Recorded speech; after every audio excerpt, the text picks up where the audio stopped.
I will call to order this meeting of City Council. It is a special meeting. Today is Saturday, October 29th, and I just wanted to note that our Mayor, Kaylee Clark, will be here shortly.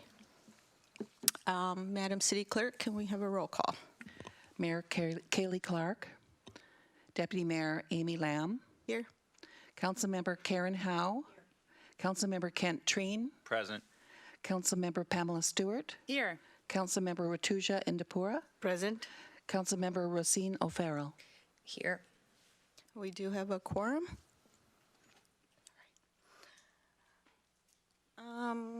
Let's see, Councilmember O'Farrell, can you do the roll call? Or no, can you do the Pledge of Allegiance? Just the roll.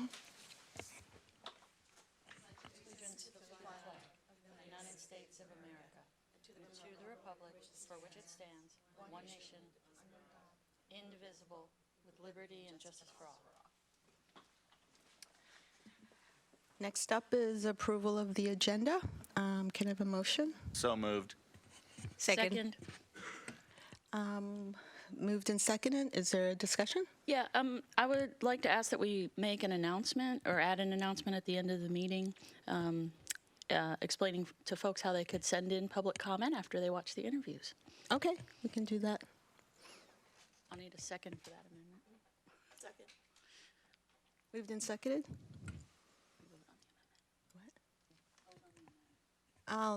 Let's vote.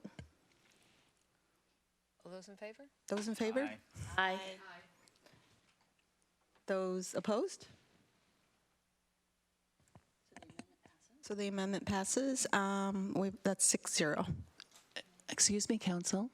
Would you like those comments to be no later than 5 o'clock on Tuesday?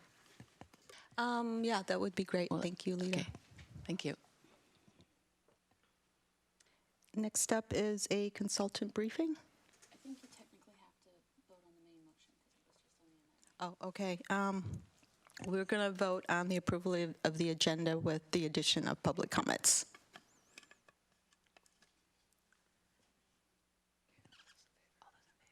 Those in favor? Aye. That is 6-0. The motion passes. Next up is a consultant briefing. And we have Andrew here. Good morning, Deputy Mayor and members of the council. My name is Andrew Neiditz. I'm a senior consultant with GMP Consultants working on the recruitment process for your city manager. I'm a former city manager myself. Just to provide the council with an overview of the process thus far. After a fairly exhaustive search process and a review and semifinalist interviews over the course of a number of weeks, we did bring in 5 finalists yesterday to spend both a couple of days here with the city of Sammamish. And so the 5 finalists who you will meet in an interview process shortly are very different in terms of their background and experience, but they're all qualified candidates who would offer a lot to the city of Sammamish, depending on the council's wishes in terms of who would be the best fit for the city of Sammamish. Yesterday, each of them met with a team of department directors. They also had some one-on-one meetings with council members, and there was a public reception last evening where a number of members of the community participated and were able to hear all 5 of the candidates introduce themselves and answer questions individually during the course of several hours of meeting and greeting. And there were comment cards that were made available to the community last night, which I've collected and I'll be presenting in executive session to the council later today. The purpose of today is to actually interview each of the 5 in turn. First one starting at 9 o'clock and going throughout the day, with the last one concluding at roughly 3 o'clock. There will be one additional stage of the interview process, which will take place Monday, where the candidates will be meeting likely through a Zoom virtual connection with members of the Sammamish Employees Union. And so that step will take place Monday so that the council would be in a position at your regular meeting on Tuesday to further discuss and deliberate and perhaps come to a decision as to who might be appointed as your next city manager. So that's a brief overview as to the process thus far. It's gone very well. I certainly appreciate the community's turnout last night, and all the candidates have traveled. Some have traveled from out of state to be here, but they're all here, and the staff of the city has done a great job of making themselves available and also being part of the process of meeting with candidates. So with that, Madam Deputy Mayor, unless there are questions that you or the council have for me, that would really conclude my overview. And so I think the council has reviewed questions that you'd like to ask the candidates during the process. So I think the council is ready to go, and I know the candidates are ready to as well. Excellent. Are there any questions? Nope. So let's get started. Okay, we have about 10 minutes. No, we're going to go down. So who's asking? Well, is she here? We're just going to go down and I'll explain it. Okay. Yeah. Our first candidate is Kira Peters. Okay, Madam Deputy Mayor, she was actually scheduled for 9, so. Oh. She's outside right now, but it will throw the schedule off if we start now. Okay. Unless you take a longer break later. Yeah, we can take a short break. A short recess Okay. would probably be good. We can reconvene at 9 o'clock.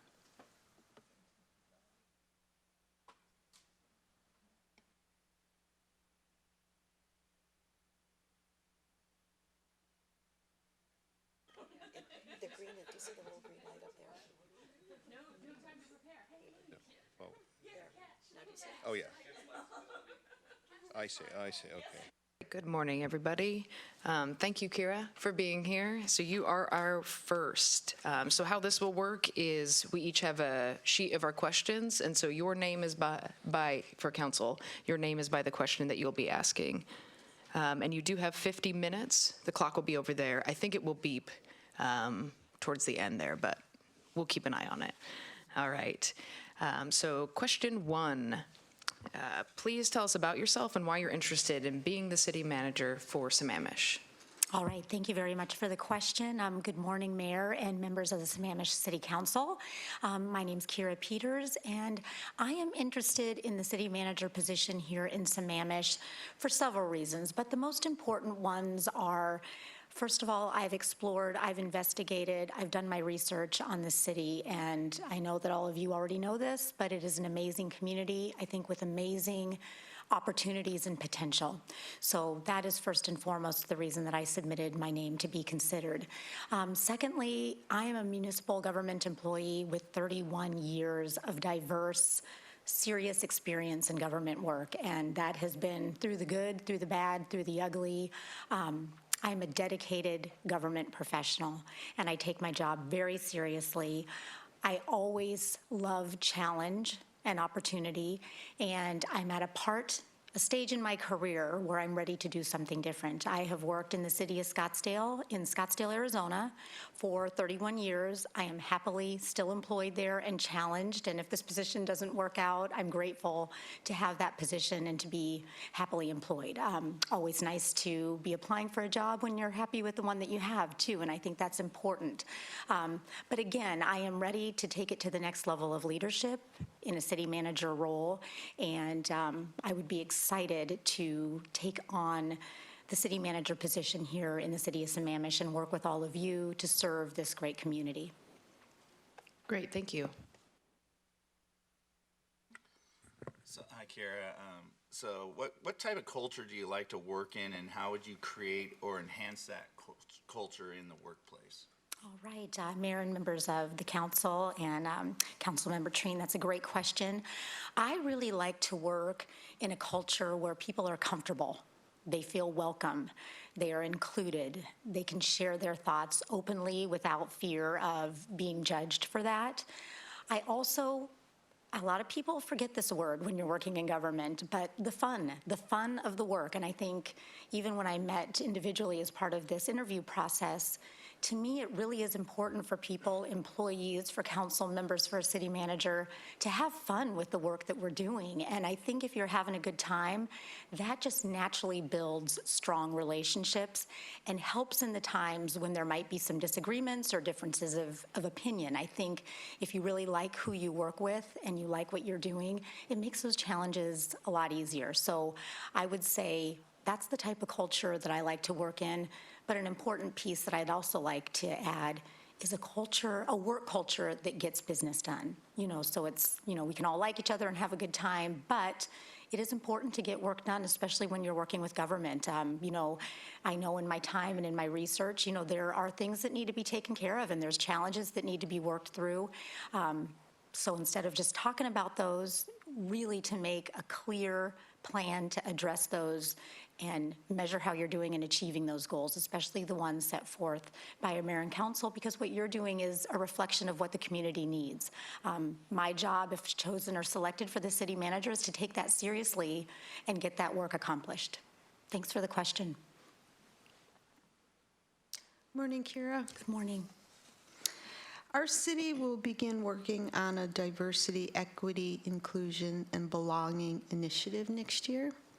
What does DEIB mean to you, and can you provide examples on how you have advanced DEIB in your city? Okay, that is a great question, Deputy Mayor Lamb.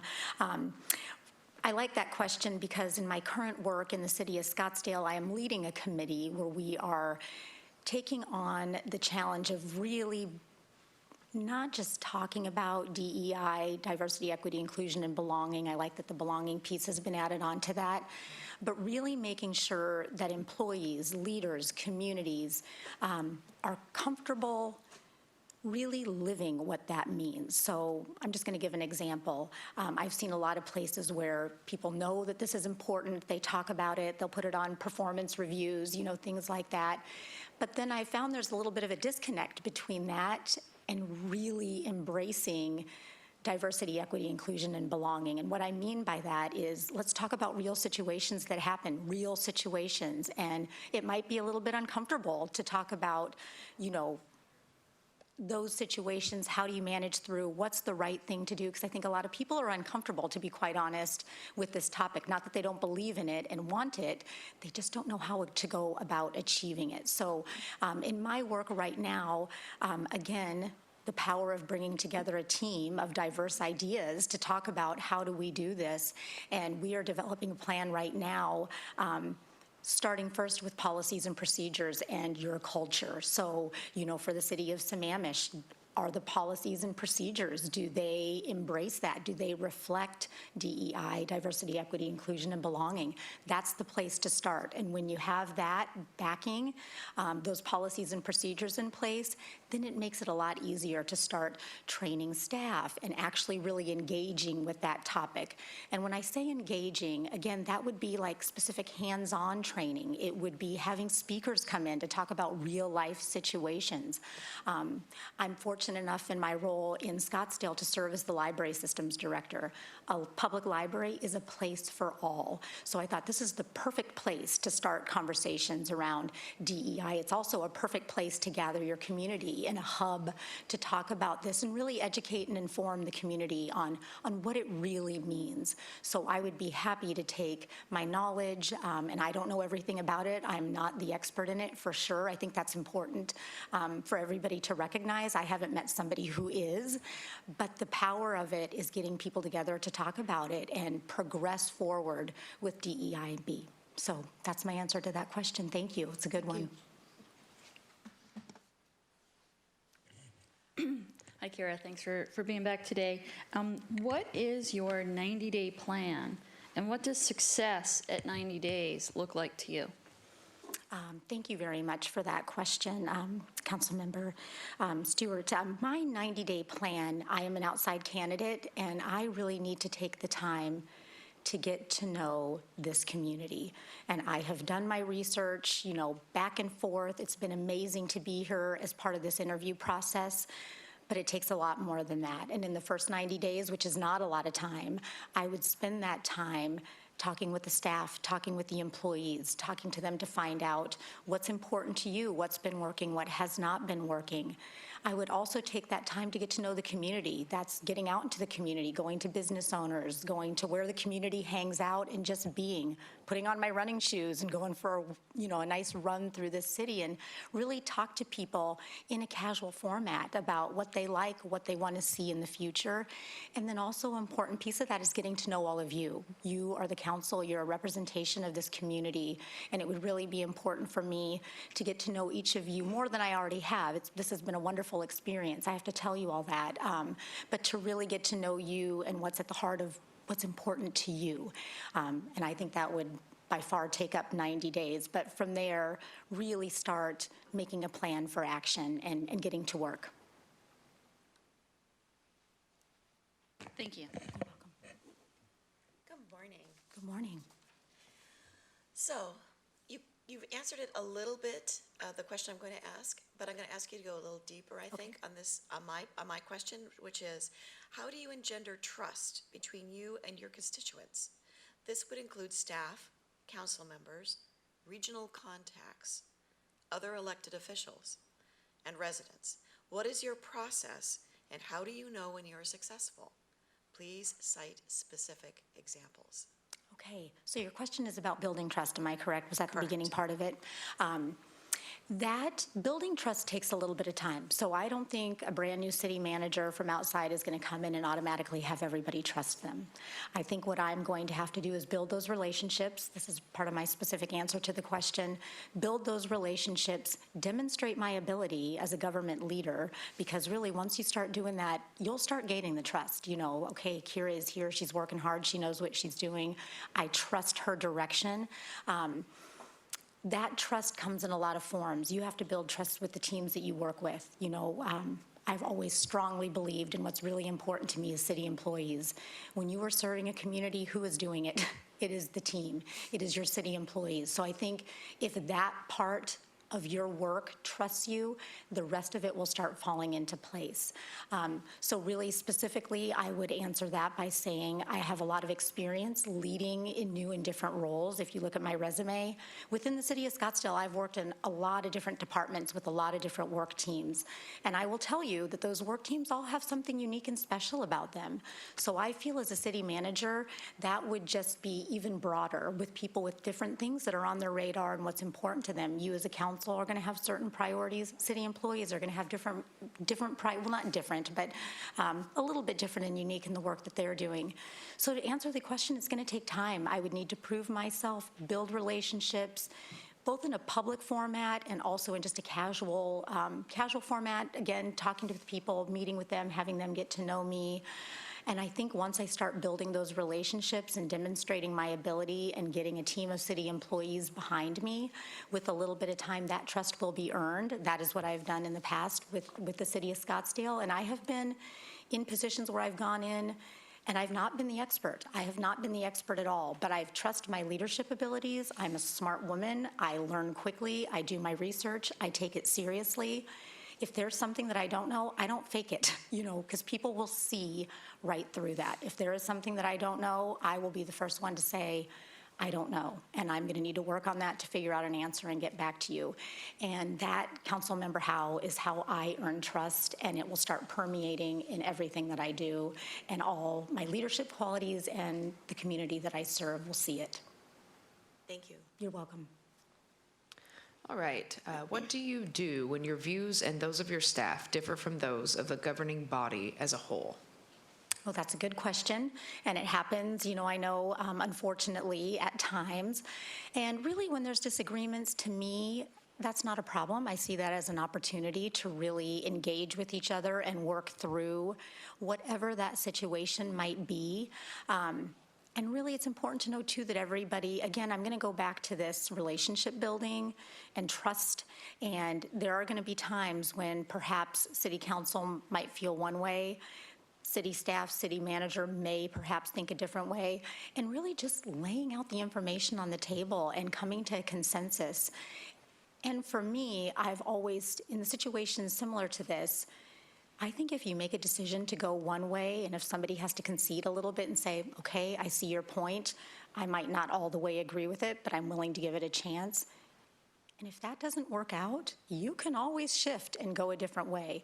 So to me, having disagreements or differences of opinions, it's not scary to me. And I hope that my leadership traits and style will show that, you know what, it is okay to say, all right, we've listened to all the facts. We are going to make a decision. Some people might agree, some people might not, but let's give this a try. And if it does not, we will go a different way. And again, just respecting each other, trusting each other, being kind to one another. I think we've heard that as a common theme through this interview process, and I'm really happy about that because that will make a difference and there won't be animosity. It'll just be like, oh, okay, we tried this. We are partners in this. Let's try something new. Great, thank you. You're welcome. So good morning again. Good morning. Please provide 2 examples from your current position on controversial issues. One that ended with a good result and then another with a bad result, and what you learned and how you would apply it to the city of Sammamish.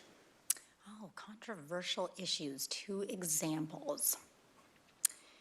You know, I guess I've been fortunate that I haven't had to manage too many controversial things, but maybe the way that I'll answer that, the first one, a controversial issue that has been successful. In the community where I live in Scottsdale, Arizona, we are a population of around 252,000, so a pretty large community. We are an aging community, and my experience and my work is in community services. That's where the bulk of my work history is. And one topic that is really a hot topic is pickleball. And I know I've mentioned this with all of you before, and I know Sammamish has heard of pickleball, but I mean in Scottsdale and in Arizona, it is a big deal. And there has been a lot of talk and a lot of back and forth about we need more pickleball. Well, where is it going to go? You know, you can't take away tennis centers. There's just been a lot of, I don't know if I would call it controversy, but a lot of strong feelings on both sides. Oh, the city's going to put in pickleball. That means lights. That means traffic. What's going to happen here? So really with that, we do a lot of community engagement. We talk about it. We're honest about what we can and what we can't do. And if residents have particular concerns or worry over lighting or parking, we do our best to address that as we can. And to me, while again, not super controversial necessarily, but still there have been some real heated meetings about how to address that issue. And I think we've done a really good job of listening, because you really have to thoughtfully listen, and then making a plan to address that. And that has had a positive outcome just in the fact that I think the community knows that the city recognizes there is a strong need for this, and we are going to do our best to balance the needs of everybody and try to achieve that goal. So I would say that's something that has been a success. Something that has been controversial and not a success. And again, I wish I had like more serious examples, but I am fortunate that I don't have that.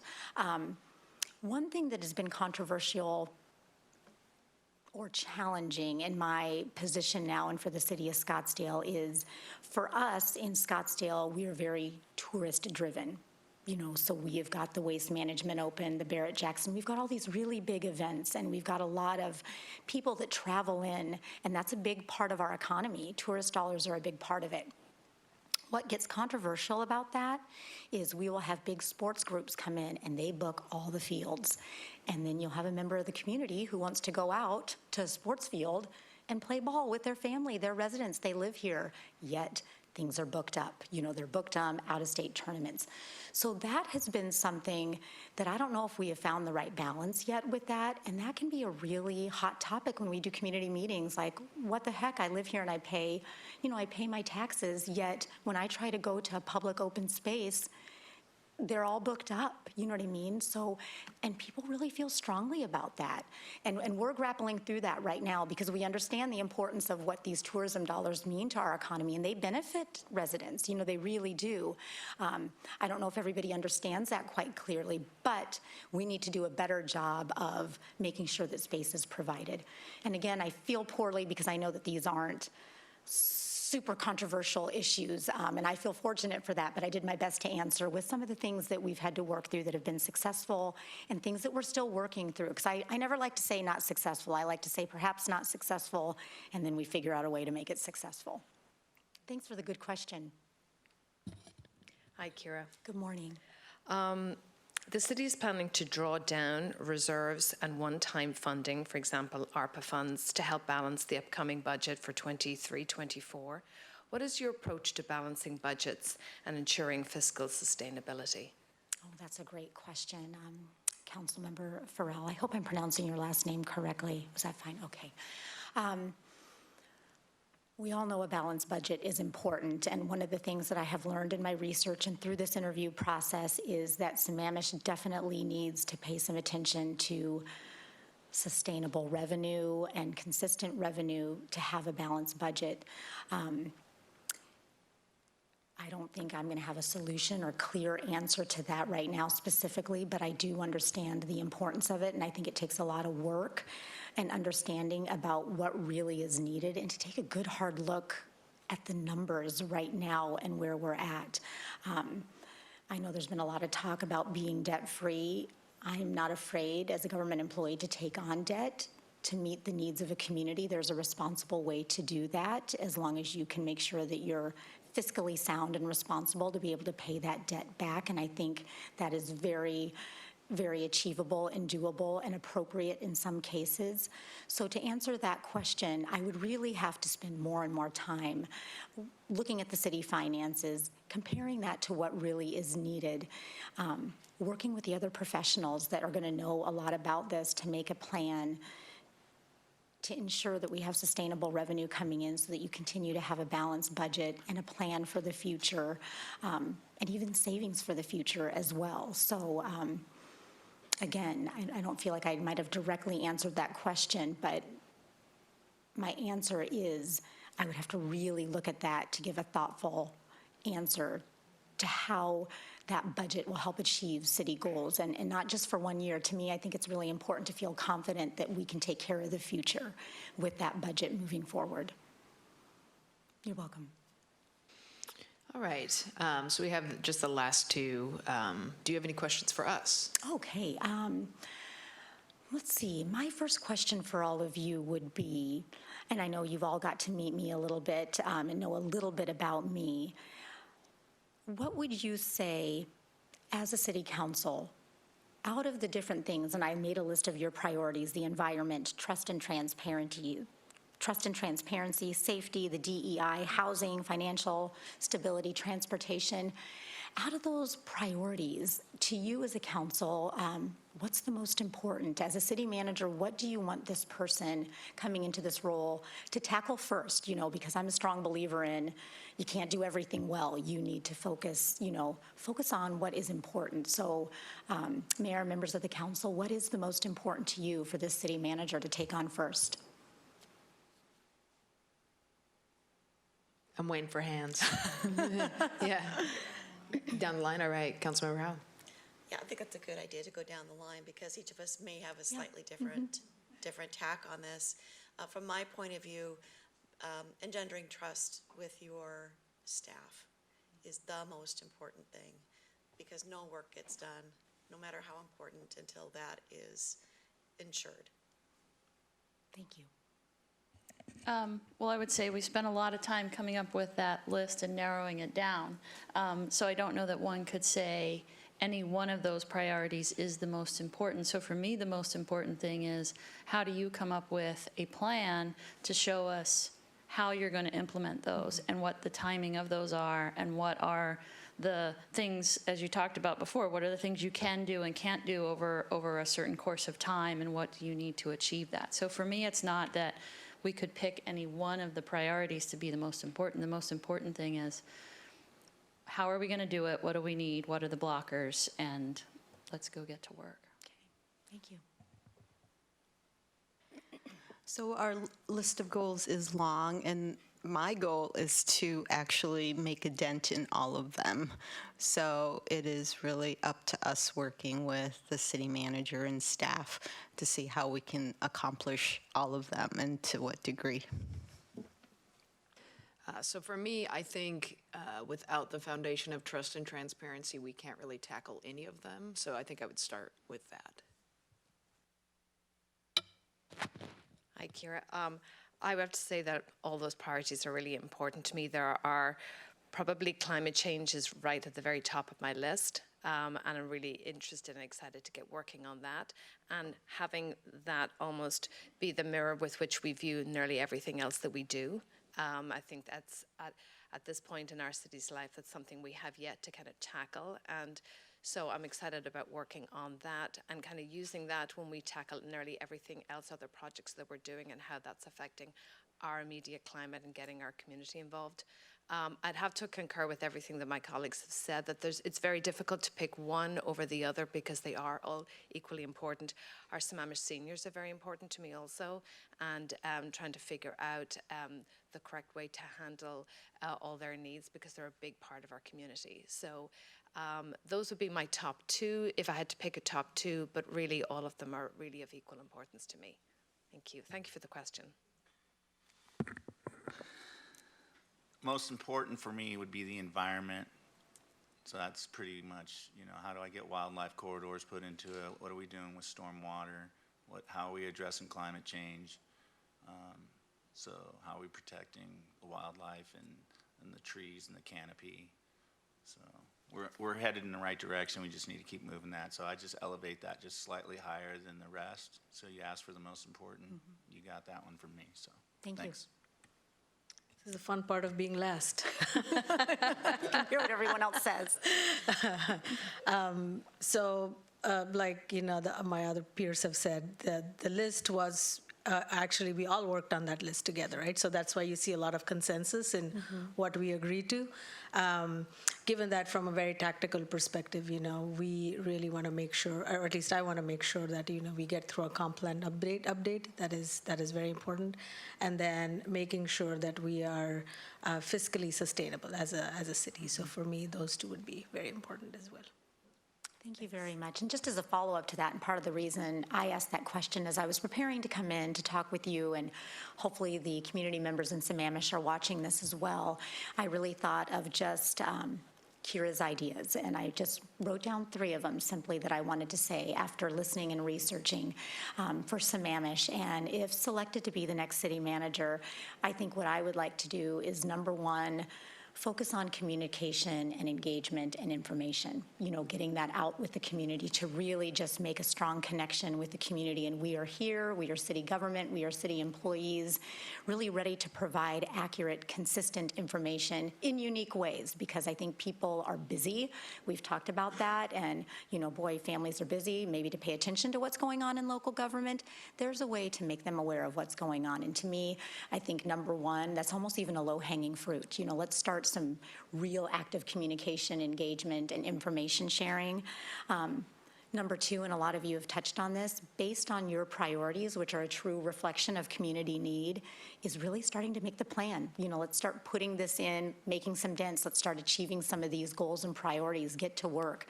I think one of you even mentioned, it might have been Council Member Stewart, reporting out on success, and how are you measuring that? So yeah, you say you're working on this, Kira, but what's the progress? Where are we at? So really being able to share with people the progress we're making on these priorities. And number 3, and importantly, is we've all talked about this, focusing on employees and trust, building trust with the employees. City employees are the service providers, and I think if they feel supported and engaged and their ideas are heard, their professional opinion is valued, that can only help an organization. So I just wanted to follow up, because those are the things that I was thinking about. If I am offered this position, that is how I'm going to start my work here in Sammamish. So thank you very much for answering that. And my final question would be,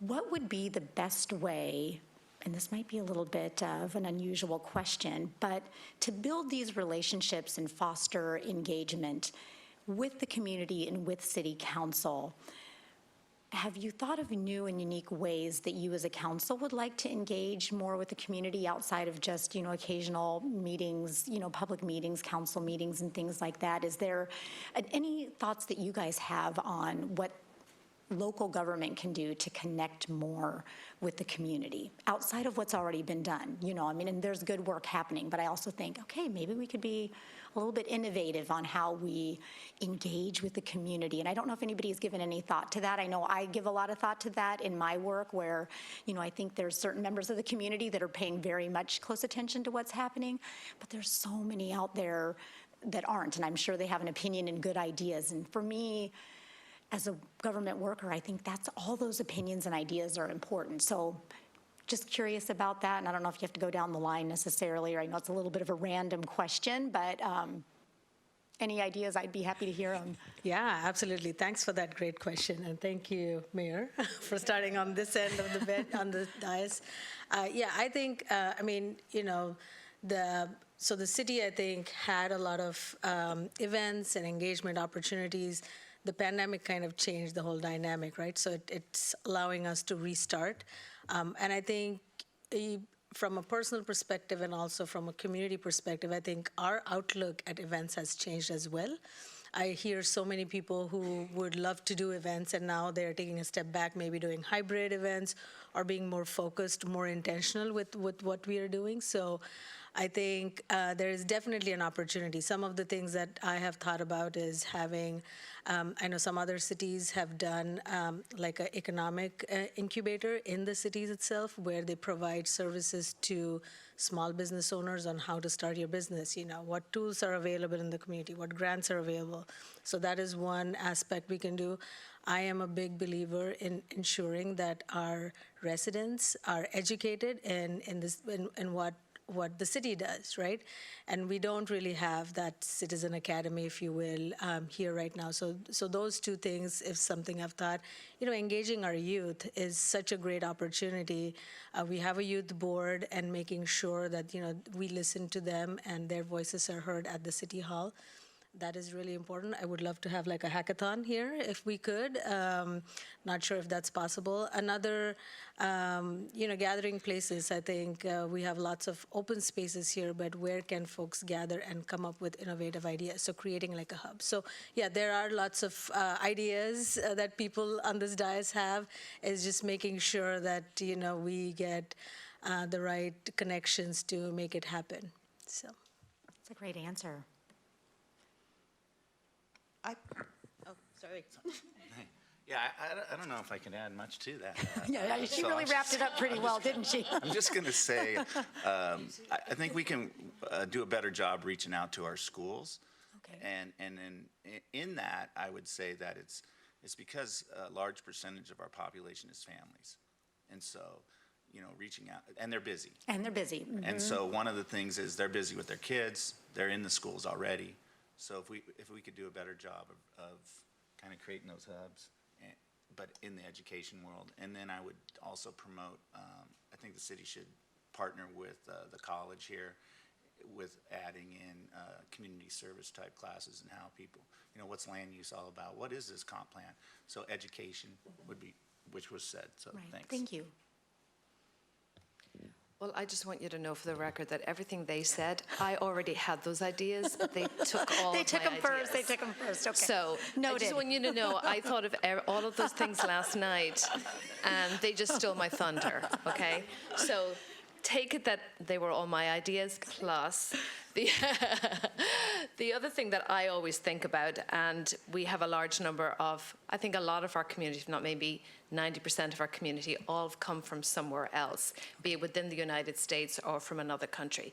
But I particularly think about people who've come here from another country, myself being one, and learning how local government work was a new thing to me.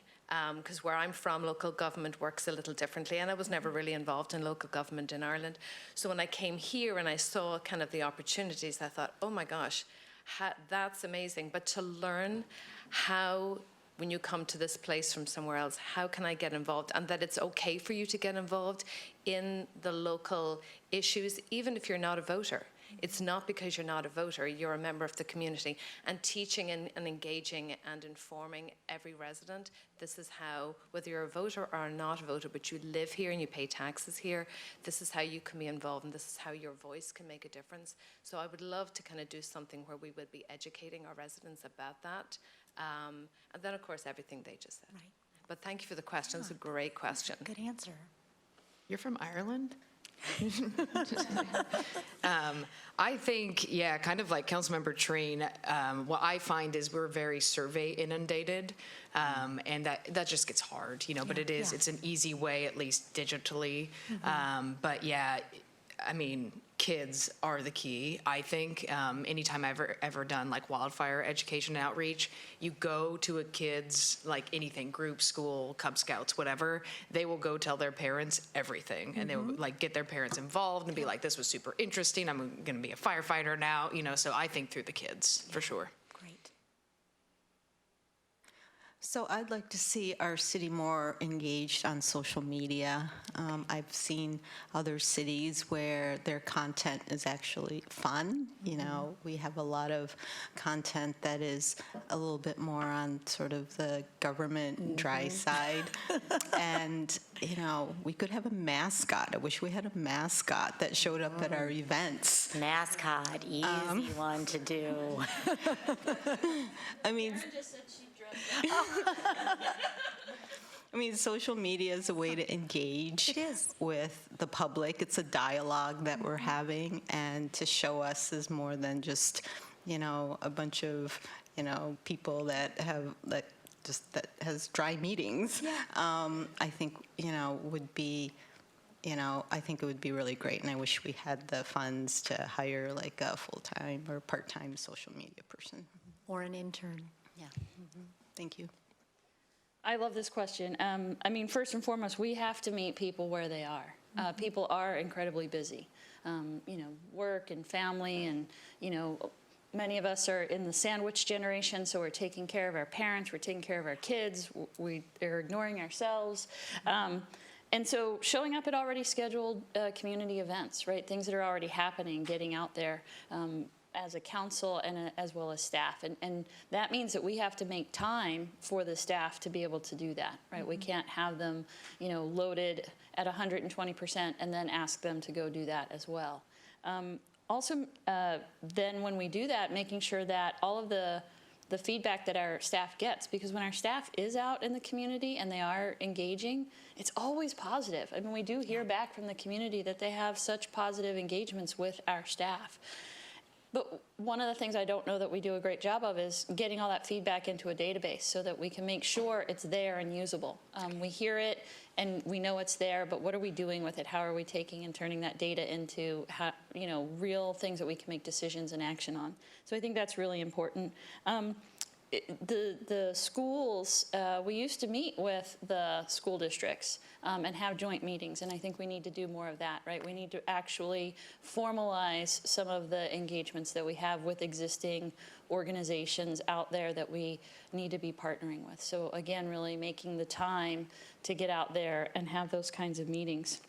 And then the other thing is creating easier ways for people, you know, QR codes and things for people to be able to provide feedback and input, because communication is bi-directional. So there's information we need to get out to people, but I think if people can provide us input and feedback, and then we can engage with them on a more one-on-one level, they're going to share that, and they're going to tell people to get more involved. I think, you know, National Night Out is a great opportunity for us to really meet with all of the different neighborhoods, right? And really encouraging and providing resources and communications to every neighborhood on activities that they can do, and, you know, kind of give them like the how to plan an activity in a box, right? So that every neighborhood can get out and meet their neighbors, and then have us, you know, try to get out and about and really get out there and talking to people in those situations. Because again, that's meeting them where they are, encouraging them to engage with their neighbors is part of the communication. And then the final one, which was kind of already mentioned, which is having meeting spaces. We do have a lot of great parks, which is wonderful, but we struggle with having places for community to gather, right? We have our plaza out here, but we don't have those sort of mixed-use places where you can go to the park and then have lunch and, you know, maybe it's near the community theater and stuff. So how do we long-term create those natural community gathering spaces, which will then lend us more opportunities to be able to go and interact with the community and communicate? Thanks for the question. And from my side of things, I see two keys that we have not been able to figure out. I would love to figure out a way to unlock the possibility of the HOAs, because that is a direct connection to the residents through even just email is what they'll use to send bills, for example, you know, invoices and so forth. Because unfortunately, to Councilmember Stewart's point, a lot of the neighbors don't know each other. And it's because of the design of cul-de-sacs that pocket people, so they know who's in front of them. They have no clue who's behind them. So the time then they meet each other is when they come here to complain about something. You're going to do what to what? And then they look around and they discover, you're my neighbor? I've never seen you before. And then they're bonded around a common theme. And that's the other key, is what are the touch points for people that excite them and that they're passionate about? Because again, to your point about people's time and so forth, the thing that they'll make time for is if it's something that they're passionate about. Now, how do you find that out? So, to use an example of a couple of things, one is that we've started informal meetings where 2 or 3 of our council members will be at a farmer's market or at meeting for coffee and just announcing, we're here for coffee. You just talk to us about whatever. And it's anecdotal, but it's a starting point. But in order for that to actually work, it has to become a behavior that is consistent and is done at different points around the city so that people can stumble across you, basically, and then realize, oh, I can actually talk to you. The other thing, and you guys are going to really hate this idea, is doorbelling. And what I do think is there could be an opportunity for us to canvass, to set aside time on a, you know, to let people know on you know, this weekend when there's not a football game, we're going to go out and we're just going to go around the neighborhood, and if you want to talk to us, we'll just do a rap on the door or one ding dong on the doorbell, and we'll be gone if you're not interested. But if you want to talk, we're right here and available. Because what I've discovered is if you give people the opportunity, if you can hit them at the right time, if they're out in their yard working, for example, that's a great time to stop and just have a conversation about nothing to start with. But now you've got a connection, and it's personal, and it's something that you can actually follow up on. Like with the folks that were here last night, for example, there are people that I hadn't met before, and we had great conversations, and now I'm going to get a couple of emails. Can you find out for me? Can you learn about, can you help me understand such and such? That's exactly what we're looking for, because we're all trying to do the best job we can. We all are. And if we can find any kind of link to that touch point or that piece that you care about, that we care about it too, because we have to. That's our job, and that's our passion. And so that's what I'm looking to try to ignite. Thank you for that question. I was going to say, we do have about 10 minutes left. I know you kind of answered is there anything we didn't ask you that you would like to add with your 3 things moving forward? But I think we just took about half of your interview because we love talking too. So if there is anything else or any other question or directed questions at any of us. Okay. Yeah. You know, no, really, that little exercise there tells me a lot. And as we get ready to wrap up this portion of the interview, I just want to let all of you know that I have been very impressed with the city of Sammamish, with all of you. I know you're working on DEI. I have felt very welcomed here in this community by all of you, by all of the staff. It's really impressive. It has been a thrill for me to visit this community, to meet all of you, to learn more about this community and the needs moving forward. So I just really wanted to say that sincerely to all of you. And regardless of the outcome, it has been a true pleasure and honor to interview for this position. And again, I think there's a lot of amazing, great things happening in the city of Sammamish. And while I think this interview has focused a lot on this entire process, you know, what can be better and what are the challenges, to me, as a leader, I also like to focus on all the amazing things that are already happening and the things that are in place and the good work that's happening. And the city of Sammamish certainly has that. So thank all of you for your leadership. Thank you to the city staff who are doing that work. And I just have truly appreciated this opportunity. I have learned a lot, and we'll look forward to the future, and just wanted to say thank you for the time. Yeah, thank you so much. You're welcome. Thank you for being here. I think we're good. Yeah, thank you. Thank you. All right, thank you very much. Everyone have a great day. You too.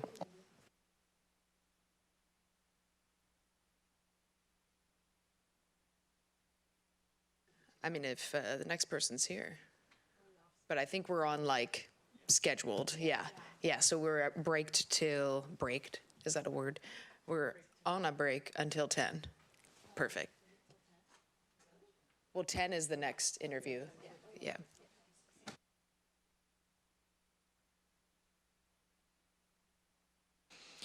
All right. So thank you, Scott, for being here.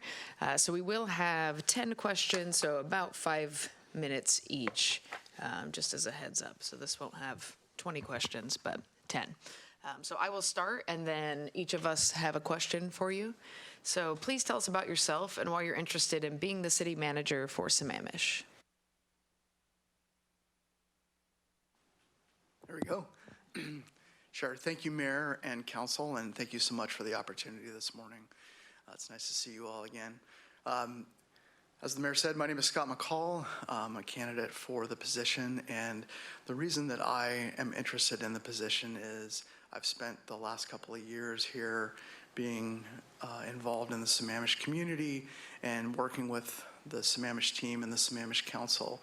And I found the community to be amazing, and I found the residents to be truly invested in the community. And everyone really loves the community, and that gives me a lot of hope and inspiration to be involved with what's going on in your wonderful community. And I want to continue to build on the building blocks that have been set in place to help the community achieve its goals, and by extension, your goals. And having worked with you through those goals, I really want to help follow through and help you achieve your goals to improve the community. And I feel like that foundation is in a good place, and I'd like to continue to build on that foundation with you all to help really start moving through those items and finding those quantifiable measures that we can turn to and say, we have achieved the following things. And I think we've done a lot of that so far collectively, and I'd like to be able to continue to do more of that. And I'd like to build on the relationship that I've started with all of you to help work with you individually and collectively for you to be successful. Because if you're successful, then that means that I'm successful. And then that means the community is successful. Thank you. Yeah, hi Scott. What type of culture do you like to work in, and how would you create or enhance that culture in the workplace? Sure. Thank you, Councilmember Train. I appreciate the question. I like to work in an open and positive culture. And by that, I mean that I have an open door policy, that everyone is welcome to come to me with concerns or questions or ideas, and that we can collectively have a conversation about anything, and that we are always aiming for consensus and buy-in rather than directives. Because at the end of the day, if everyone feels bought into what we're doing and feels like they have a voice, then we are much more successful than the alternative.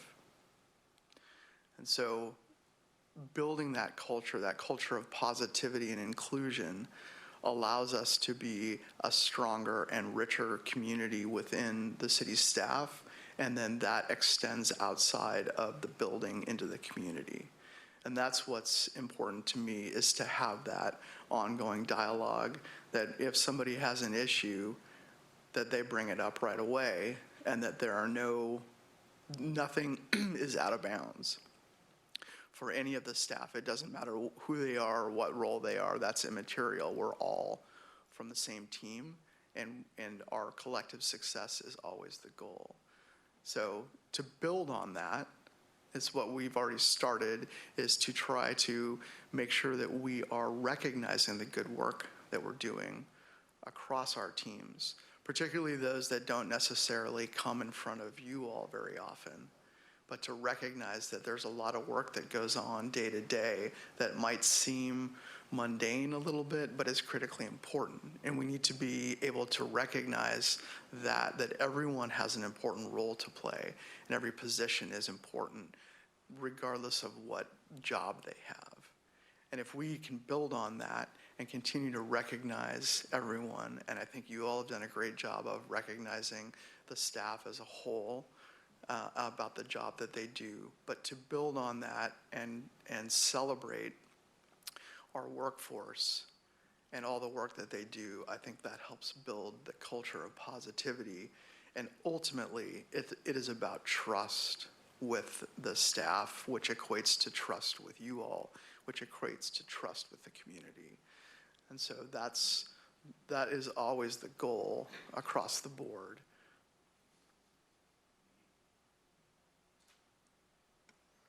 Hi, Scott. Good morning, Deputy Mayor. As you know, our city will begin working on a diversity, equity, inclusion, and belonging initiative next year. What does DEIB mean to you, and can you provide examples on how you have advanced DEIB here in Sammamish? Sure. Thank you, Deputy Mayor. Appreciate the question. And that DEIB is a critically important component, both for me personally, but also for here with the staff and the community. And when I first arrived here in town and started working, one of the things that I was impressed by was the diversity of the staff. But what I wasn't seeing is how that was reflected outside of that. And then conversely, I was surprised by the diversity of the community, but I also wasn't necessarily seeing that reflected. And so I think the piece that is critically important is that we recognize and celebrate our different cultures and religions and experiences within our community, because that makes our community richer and more diverse. And when we don't do that, then that means people feel excluded when they don't participate, and then we are not representing our community well collectively. And so diversity, equity, inclusion, and belonging means that everyone feels valued and that they feel like they have a say and that they are invested in the community. And if we don't have that, then we are going to be, just purely by definition, we're going to be excluding groups, individuals, whoever it might be. So internally, we started trying to determine, I started asking, how can we start to highlight some of our community cultural resources that we can start highlighting a little bit more? This is before, Deputy Mayor, the council retreat last spring, when you all added that as one of the council priorities. But we'd already started working on that internally, so I really appreciated the council direction to continue to move forward on that. And then once we did, then we started building out, well, what does that look like? What do we need from, if the objective is not just to have, to say that it is a goal, but how do we find success, and what does success mean? And so to start to identify, that was the objective. And so then the goal would be, how do we make this sustainable over the long term? Because DEIB just saying we have a program or saying we have a policy is not enough. It has to be something that we can continue to build on and that we continue to grow with that. And as we understand more and are better educated about that topic, that then we can continue to improve upon what we are doing. And so we started out with coming to you all, asking you to identify that at a policy level to say what the council's priority is. And once we have that, now we have clear council direction about how to move forward. And our next steps are to continue to lay out that strategy, to come up to develop the actual plan. And then internally, we have already started pulling DEIB task force together, and that will be the group that identifies and drives the work.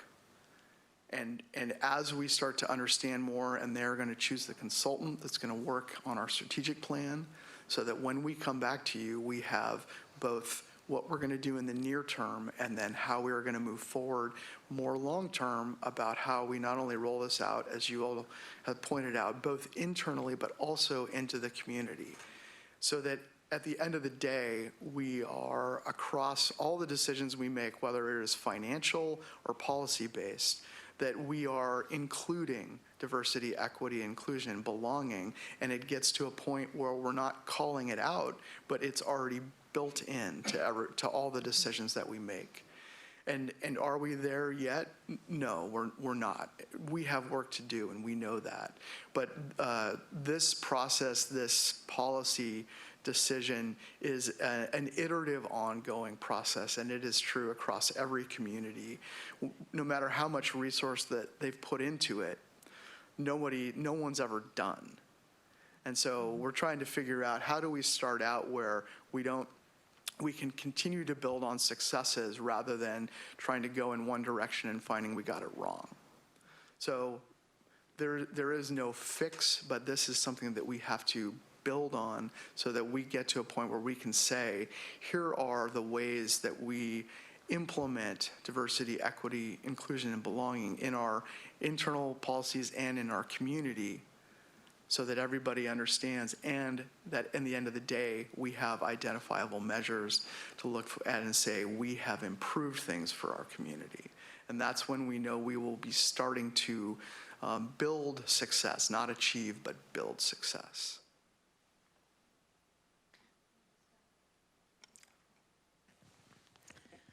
Great, Scott. This is a little bit of an odd question, but what is your 90-day plan, and what does success look like at 90 days? So maybe just the next 90 days for you. Absolutely, and thank you, Councilmember, for the question. The 90-day plan, as with all things, would be a little bit of, in no small part, checking in with all of you to say, with permanency, with whoever you choose, what do you want to see happen within the first 90 days? From an administrative perspective, the first 90 days, even for myself, would be going back and restarting conversations with all the work groups, to reintroduce myself and to talk to all the different work groups and find out what's working, what's not. What do we need to, what resources do we need if we don't already have them, and how can we continue to improve?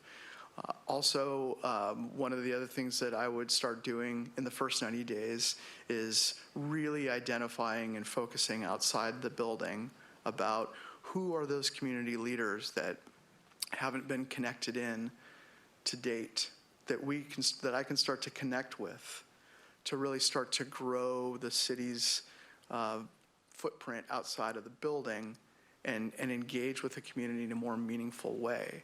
And one of the interesting parts, and I know you all have experienced this about COVID, is some of that community connection has kind of dried up. And I want to try to foster that and build that again, and find out how we can better engage our communities where they are, as opposed to coming into this building and trying to say, you come to us. And so that would be one of the big parts about the first 90 days. And then obviously where we are today, we would be rolling into the new year.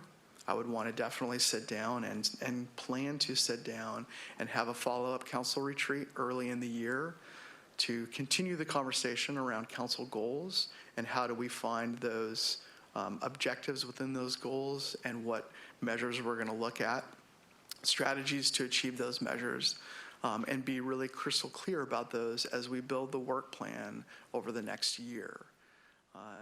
And as we move into developing the comprehensive plan process and engaging on the comprehensive plan about how do we build that work plan, those work plan items that reflect the council goals that you all have already laid out for staff. And so that is for sure part of the plan in the first 90 days. And then, quite frankly, and I know this is a conversation that I've had with all of you at one point or another, is to clearly communicate out with our community about what we're doing, when we are doing it, and where are the opportunities for the community to engage so that they understand the decisions that are being made and how that impacts or affects the community. I know the comp plan process already has a community engagement component built in, but outside of that, I think we still have an opportunity to engage the community at a broader level on a number of the big topics we're working on, including we just discussed the DEIB program. I think we are still working on engaging our community externally once we figure out how we are engaging internally. And then we have working on our long-term financial sustainability plan, and we will be engaging around the development of town center. And so we have a lot of big topic items that we need to educate our public on and try to build engagement opportunities. So that would be that may seem like a big list in the first 90 days, particularly given that that also gets us through the holidays as well. But those are the things that continually bounce around inside my head of the must-dos. And then obviously we have all the regular work that staff is continuing on. And we will be building the work plan. We'll be starting once the council gets through the budget process. We will be developing the work plan based on what happens during the budget process, and then we will be coming back to you all with drafts as part of that council retreat. So it's a lot, but I also feel like it's really critically important. And layered in on all the top of that is building on the trust and transparency goal that council has laid out for us to be open about all that, this process in particular, and the budget, and then as we move into these next conversations about being really clear about what we're doing and how we're doing it, and providing as much information as we can to continue to build on that community contract that we have to be clear and open with our community. Good morning, Scott. How do you engender trust between you and your constituents, including staff, council members, regional contacts, other elected officials, and residents? What is your process? And how do you know when you are successful? And please cite specific examples. Sure, thank you, council member. And if there ever were a three-part question, I assumed it was going to come from Councilmember Howe, so thank you.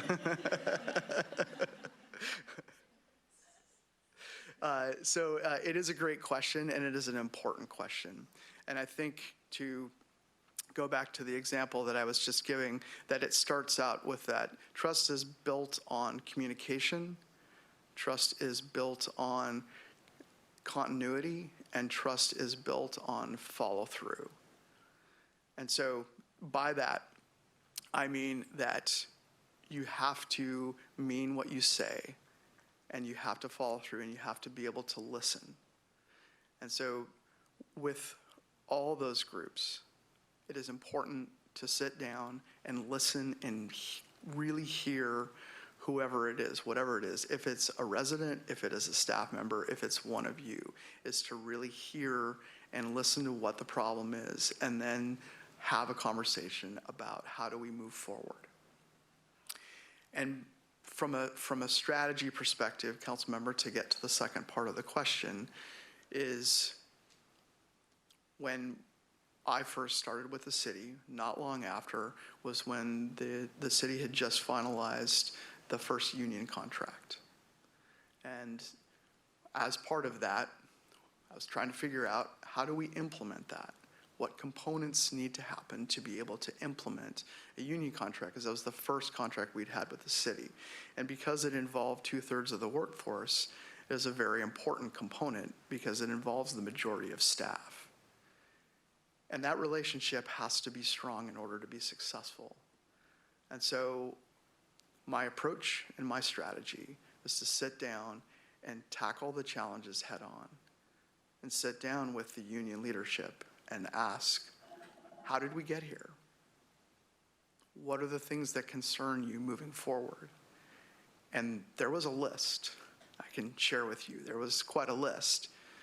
And it was important to hear all of the items and really sit down and say, I'm not entirely sure how we got here, but the important component is, how do we move forward in a partnership to try to solve these so that we can get to a place of trust? Because for the relationship to be successful, we have to be able to trust each other. And so in building that, we had continued conversations.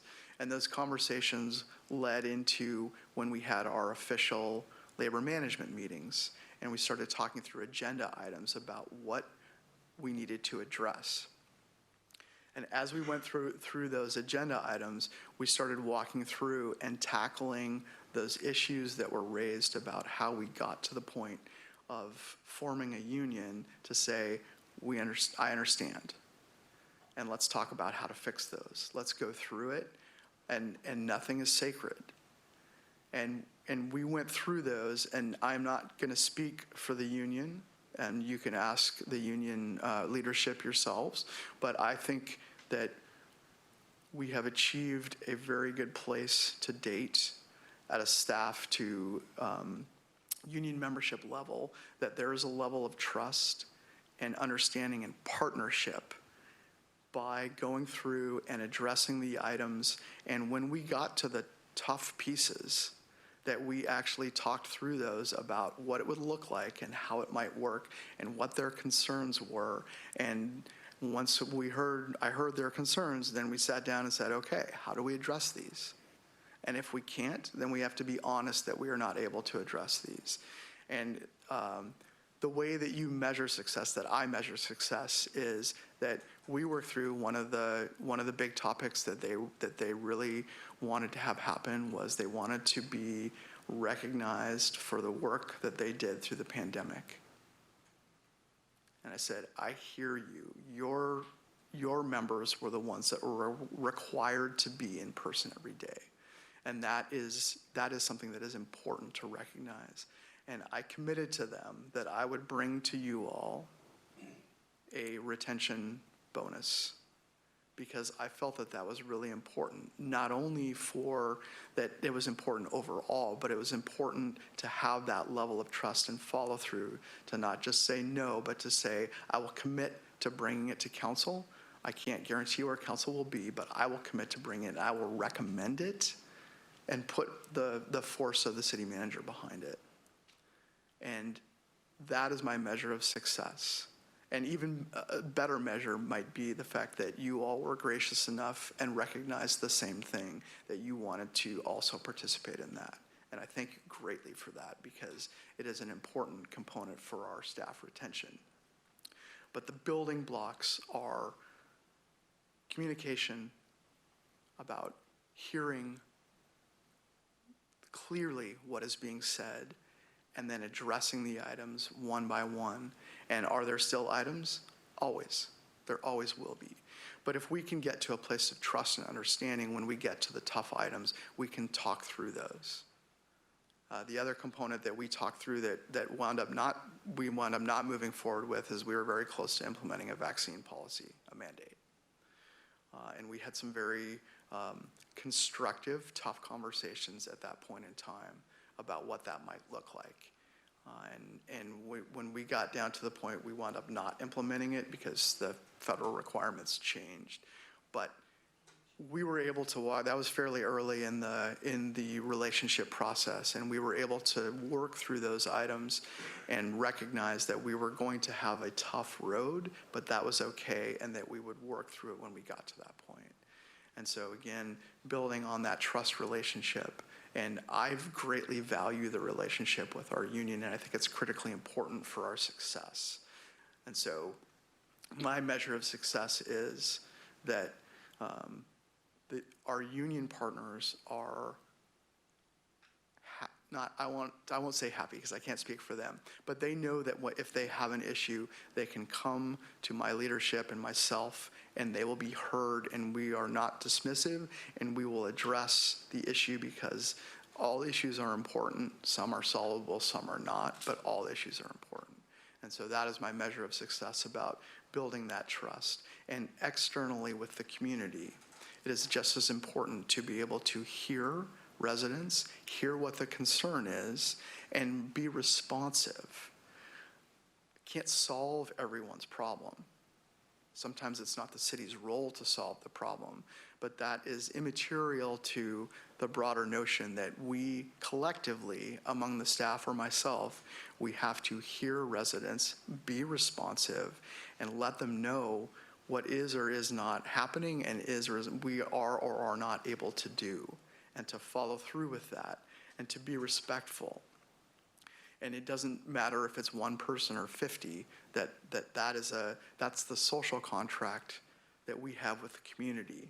And that is critical to be able to build that trust and our transparency component to say that we are here, we are providing services to our community, and everyone's opinion and concern is important.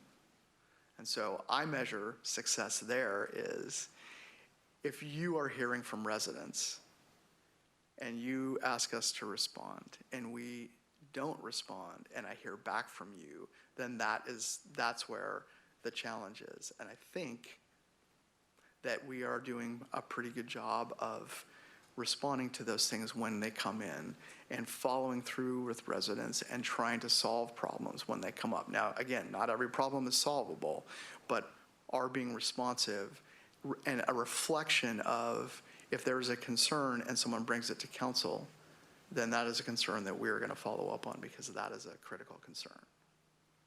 And that is how I measure that success. If I'm not hearing from you, banging on my door saying, why didn't anyone follow up on this? Then that's a pretty good measure of success because you all are a true reflection of the community. Thank you.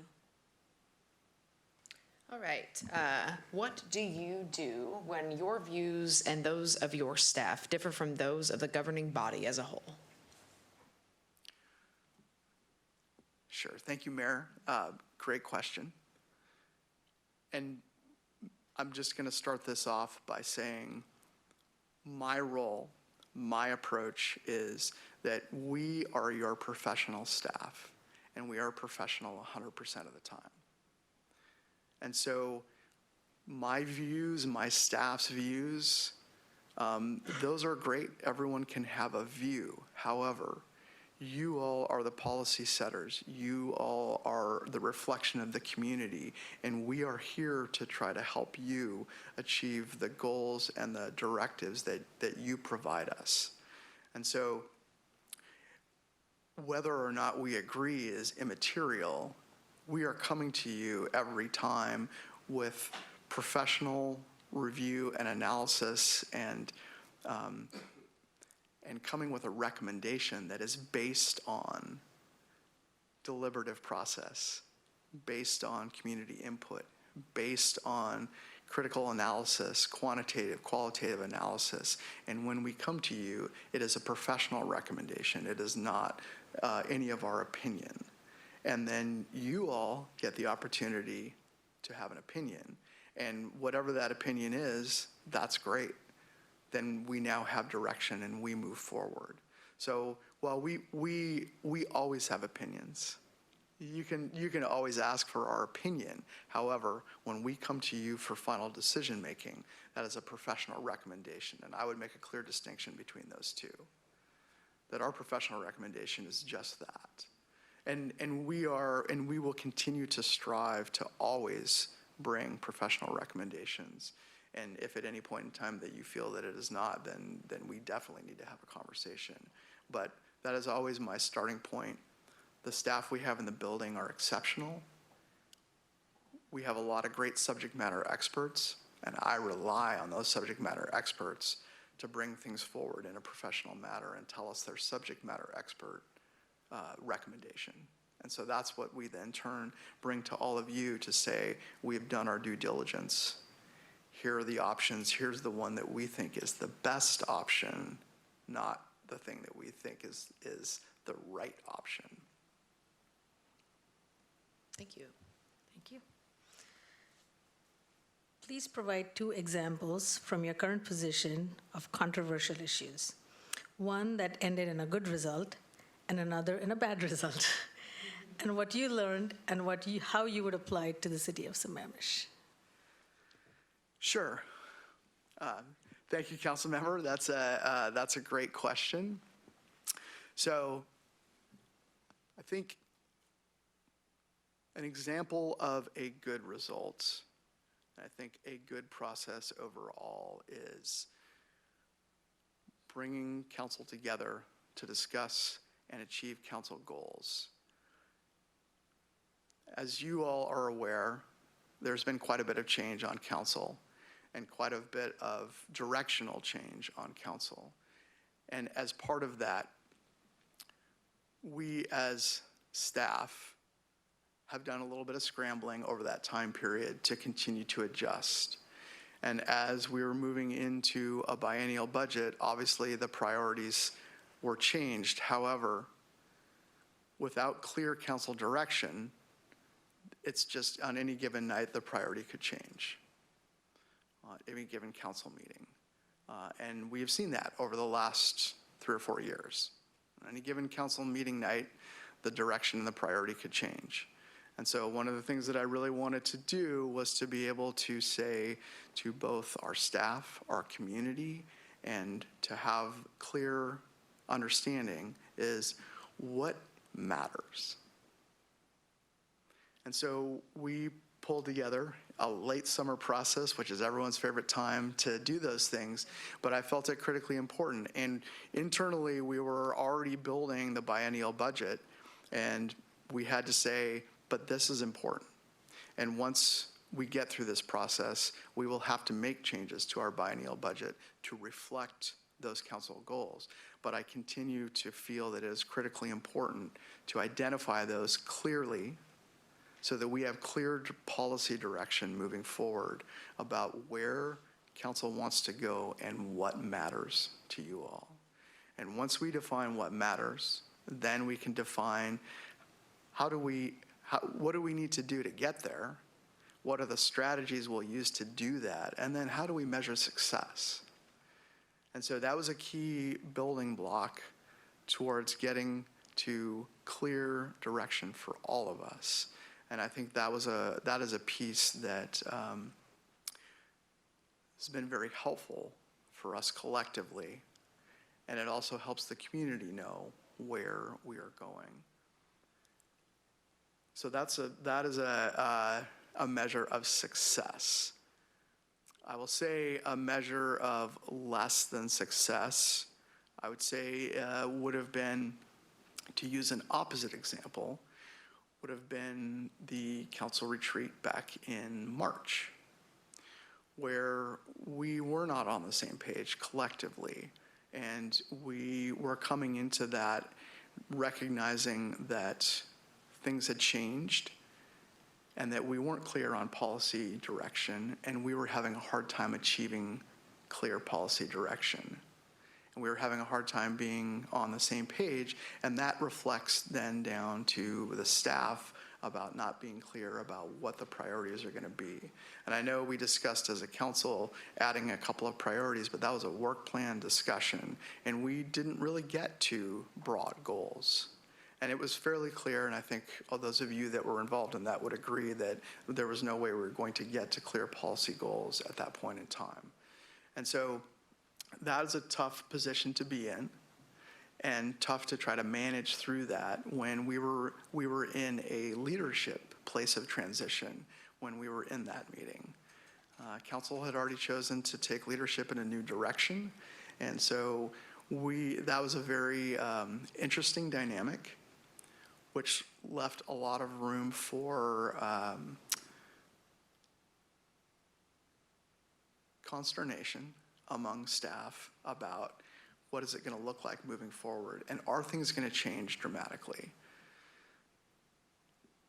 Within those time periods, that's when clear, consistent communication internally and open communication and continued dialogue and hearing out concerns and talking through them and coming up with a strategy about how we're going to approach this and how we're going to be ready to be nimble and pivot so that when the time comes, when council chooses to make a major policy shift, that we are prepared internally to then pivot with that and understand how we're going to move forward.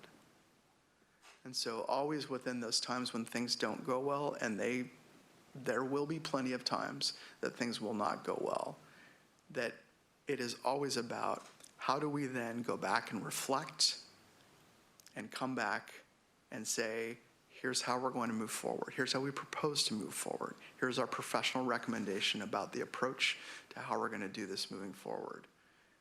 And that we build and grow on those, recognizing that we're all human and that we all have things going on and that impact how we make decisions. And that if the way to measure whether or not we have achieved success is, are we growing from our mistakes or are we continuing to make the same ones? And in those moments, I would like to think that we grew from that process and we are now better equipped to adjust and accommodate so that you all can be successful moving forward and we are not stuck in place. Hi, Scott. Good morning. The city is planning to draw down reserves and use one-time funding, for example, ARPA funds, to help balance the upcoming 23-24 budget. What is your approach to balancing budgets and ensuring fiscal sustainability? Sure, thank you, Council Member. That's a great question, and it is very, very apt for the period in time that we are. As you know, the proposed budget includes the use of reserves to balance the budget. And as you all know, first off, that would certainly not be my preference, but that is the situation that we find ourselves in. And I'm not one to shy away from tackling an issue head on. And so the use of reserves to try to balance our budget is not a long-term solution. And so as part of that, we've started work on a long-term fiscal sustainability plan.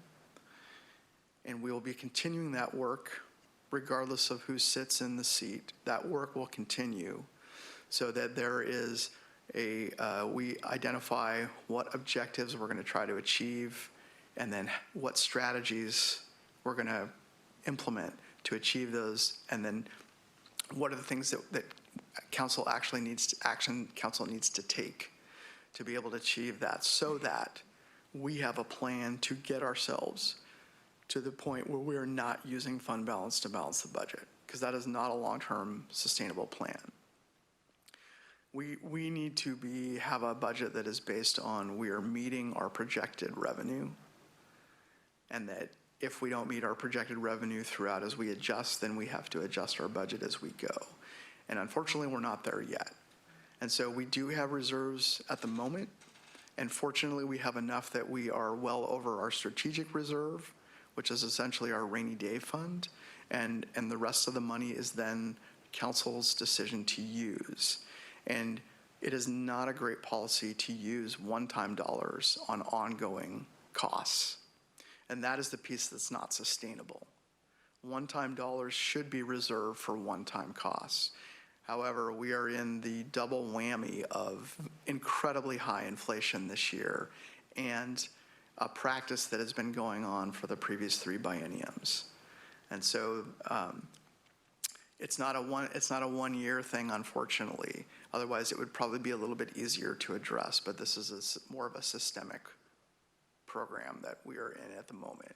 And while we haven't had to use reserves over the past couple of bienniums, it has been budgeted to use reserves.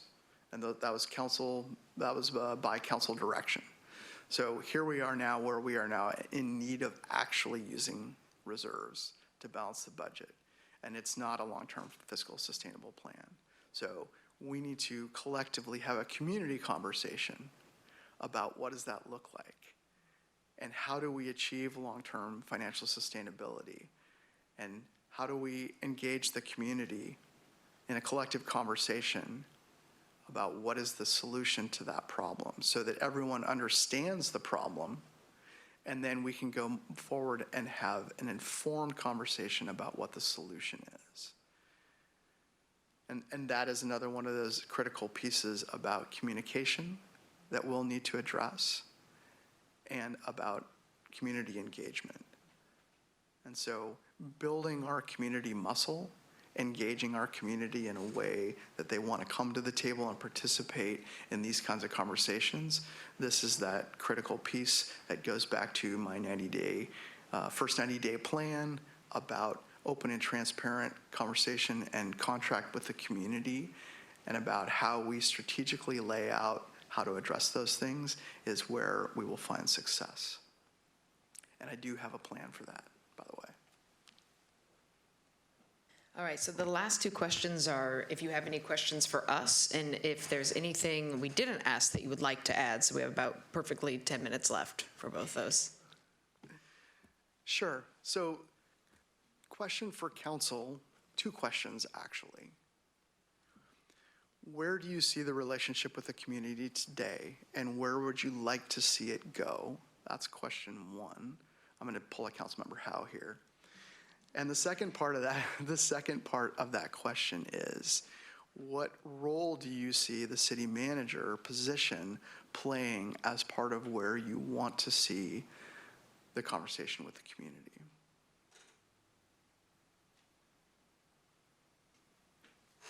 Thank you for that excellent two-part question. What was your first question? So where are we at with the community at large? I would suspect that we are not where we would like to be as a council, in that there are many people that are completely unaware that there is a city council and who's on it and what we're working on and what our initiatives are. We have our priorities, but I would be hard-pressed to say that anyone in the community could recite what those could possibly be. So to that end, certainly planned for that multifaceted extended outreach, because it's not on them, it's on us. And by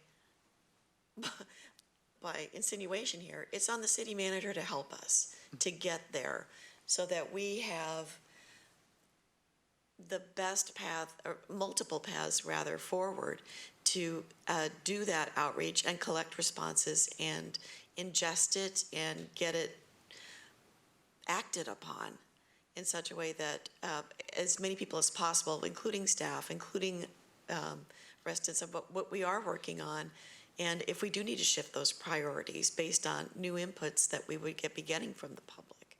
So I see us not being where we would like to be, but all wanting to be there. So there's the drive to get there, and where we could use help from the city manager's office is actually helping us with a plan forward as to the many paths that we could get there, and then institutionalizing it in such a way that it becomes muscle memory.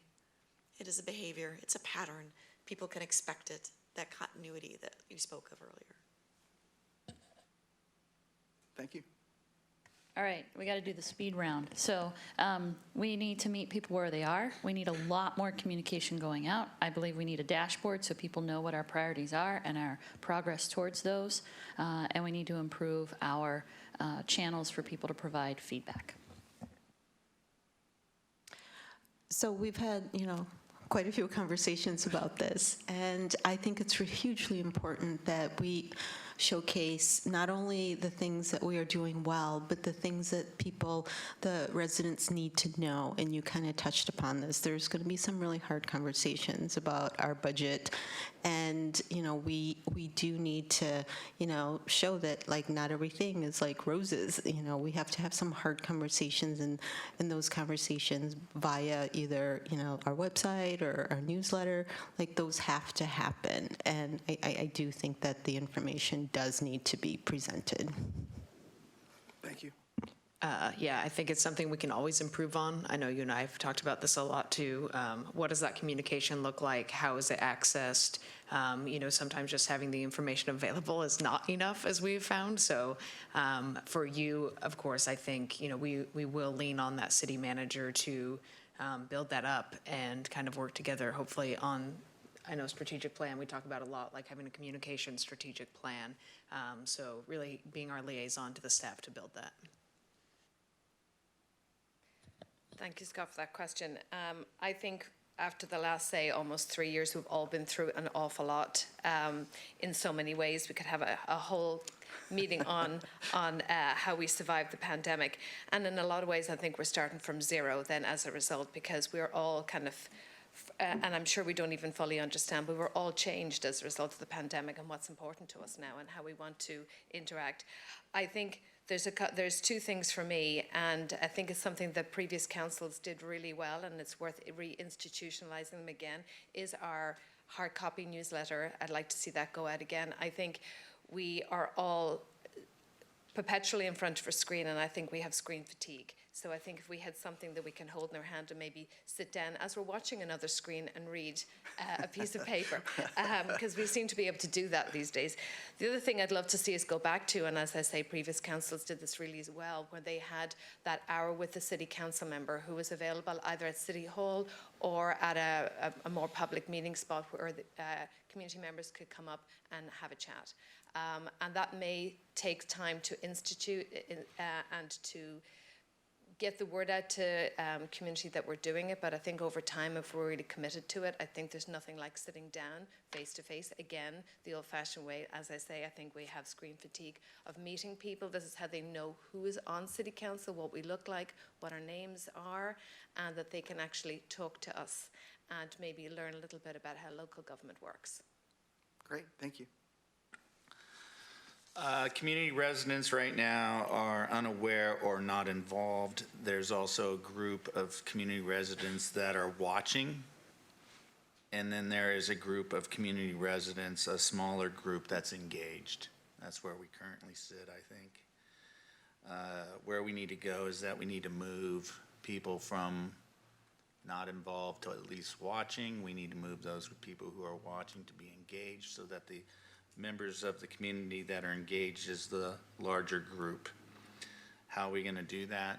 I think we've talked about this, and other council members have too, is we need to improve our communication and what's going on. Thanks. Thank you. So I'm going to tackle what's the role of the city manager first, because I think the other ones have been covered. I think, you as the leader, you as the coach of the team, I really look to the city manager to lead the staff and, guide the council as well on how we are doing that outreach. We all like to say we want to meet people where they're at. Some people don't even know that they can be part of the city, right? And that their voice matters. So again, I think it all ties in. How do you make people feel like they belong to the city, that their voice matters, that they're welcomed? So many people have not visited the city hall. Having small events, I think, and it takes a lot of time, right? Like to keep bringing, and then I view with the community engagement two ways. I think we frequently know the people who write reviews for restaurants are typically the ones who are not happy, right?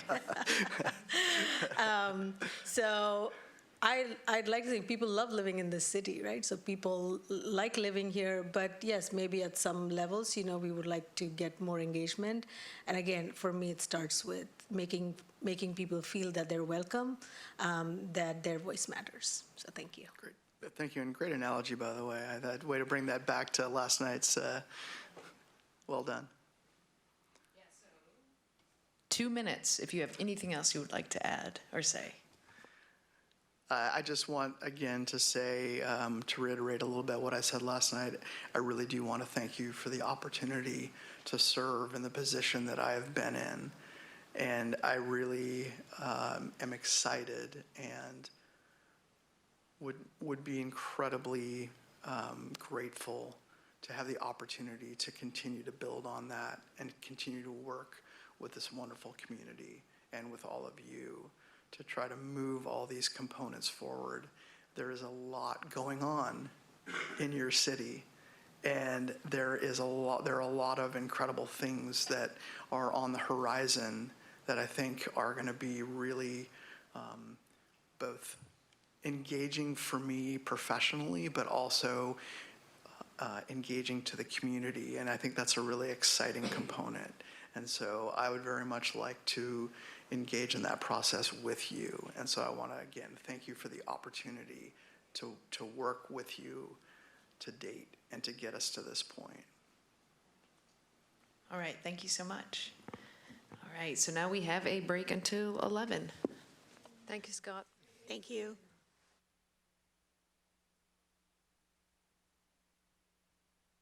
All right, thank you so much for being here today. So we have 10 questions, 50 minutes, so about 5 minutes-ish each. So I will start, and then each council member has a question.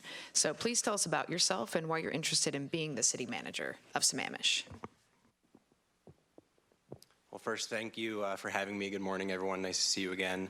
I'm Justin Martin, very excited for the opportunity to potentially serve as the next city manager here in Sammamish.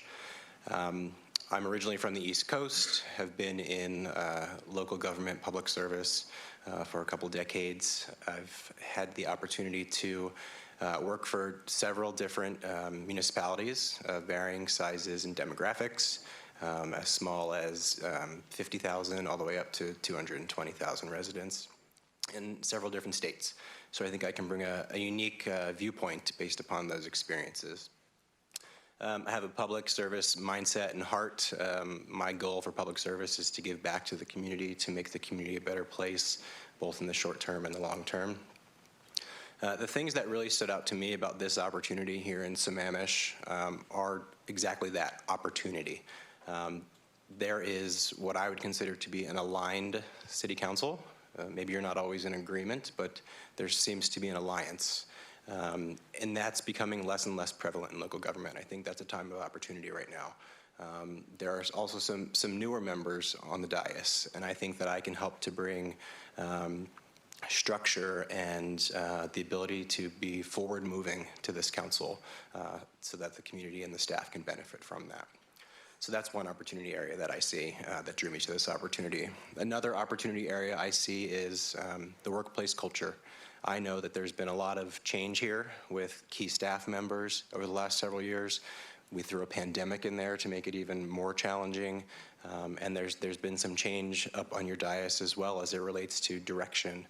And that can be very challenging for a staff team. And the staff team is the group of people who are doing the work and operating the day-to-day with the direction from the city manager. So I really think an opportunity area is to create and enhance that workplace culture of being very positive, setting expectations, making an environment where people want to be collaborative and engaged, so there's greater workplace satisfaction and growth, which in my opinion leads to a better outcome of work, which makes the community a better place. So I think that opportunity there for workplace culture enhancement is another opportunity. Sammamish is a beautiful place. It's a well-educated community. It's affluent and till recently, and still is, very financially secure with no debt. And no debt is a city manager's dream.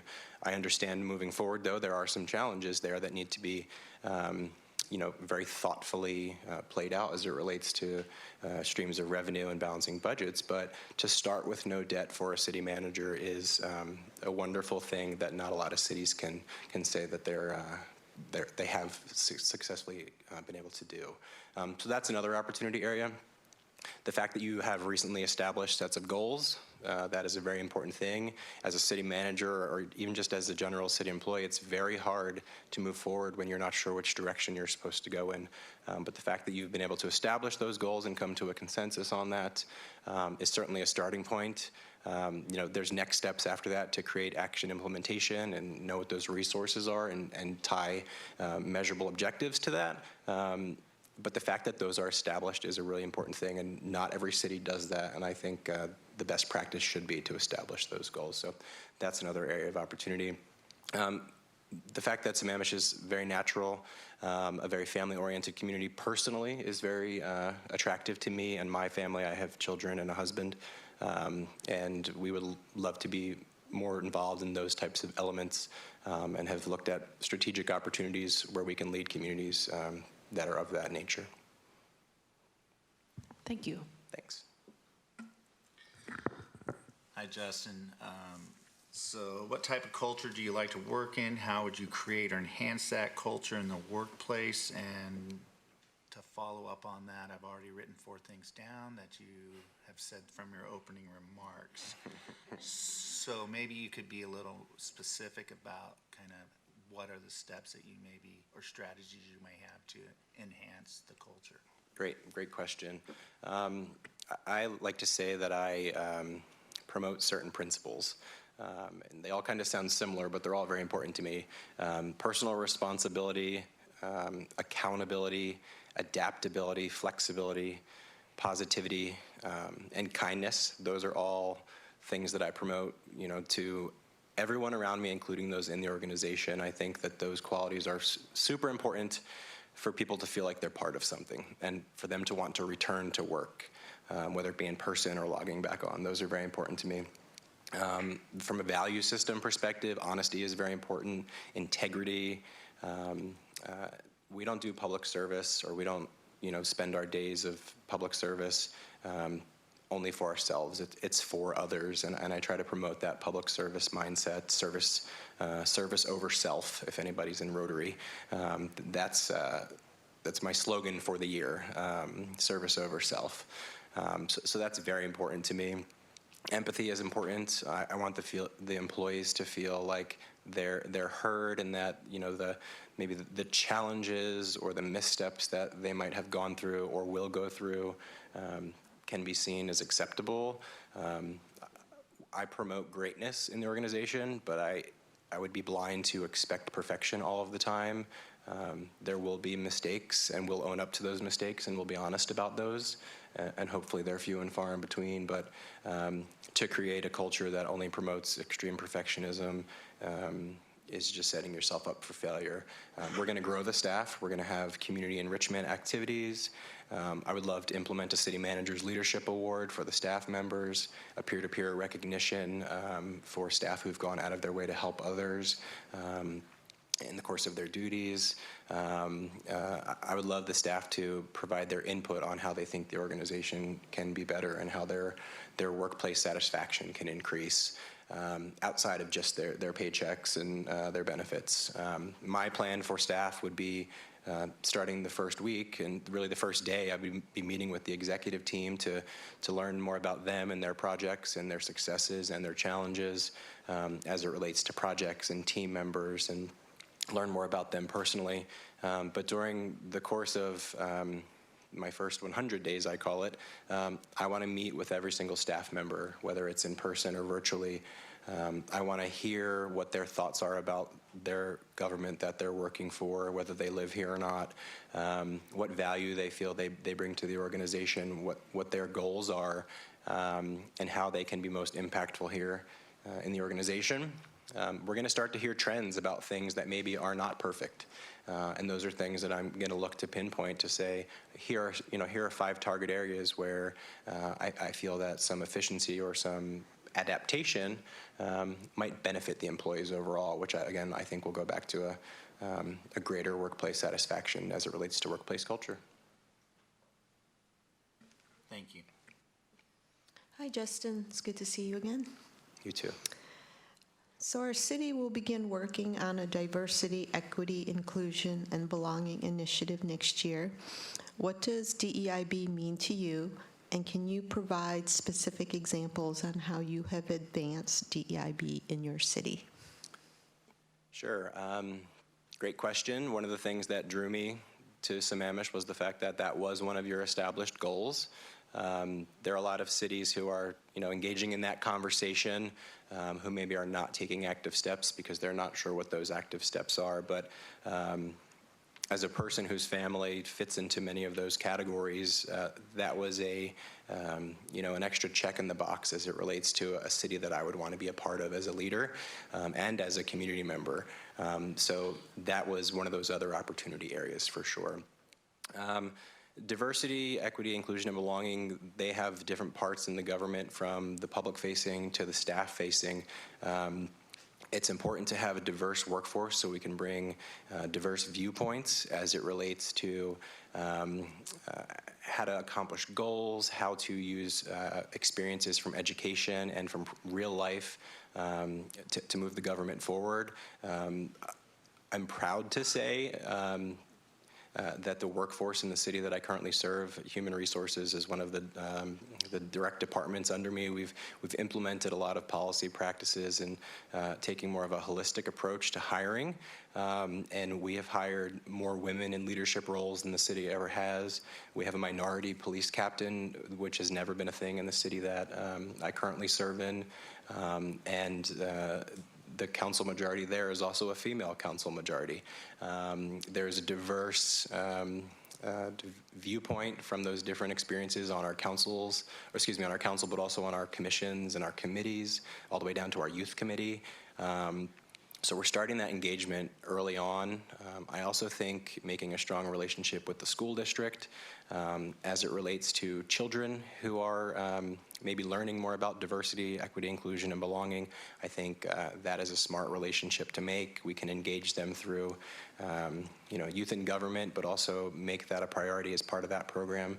We do a junior civic workshop in the city that I'm in right now, and kids are at a pivotal age. They're our future leaders, and we want to create people who have an open mind and who can bring different experiences and backgrounds to lead us, not only here in Sammamish, but across the greater good.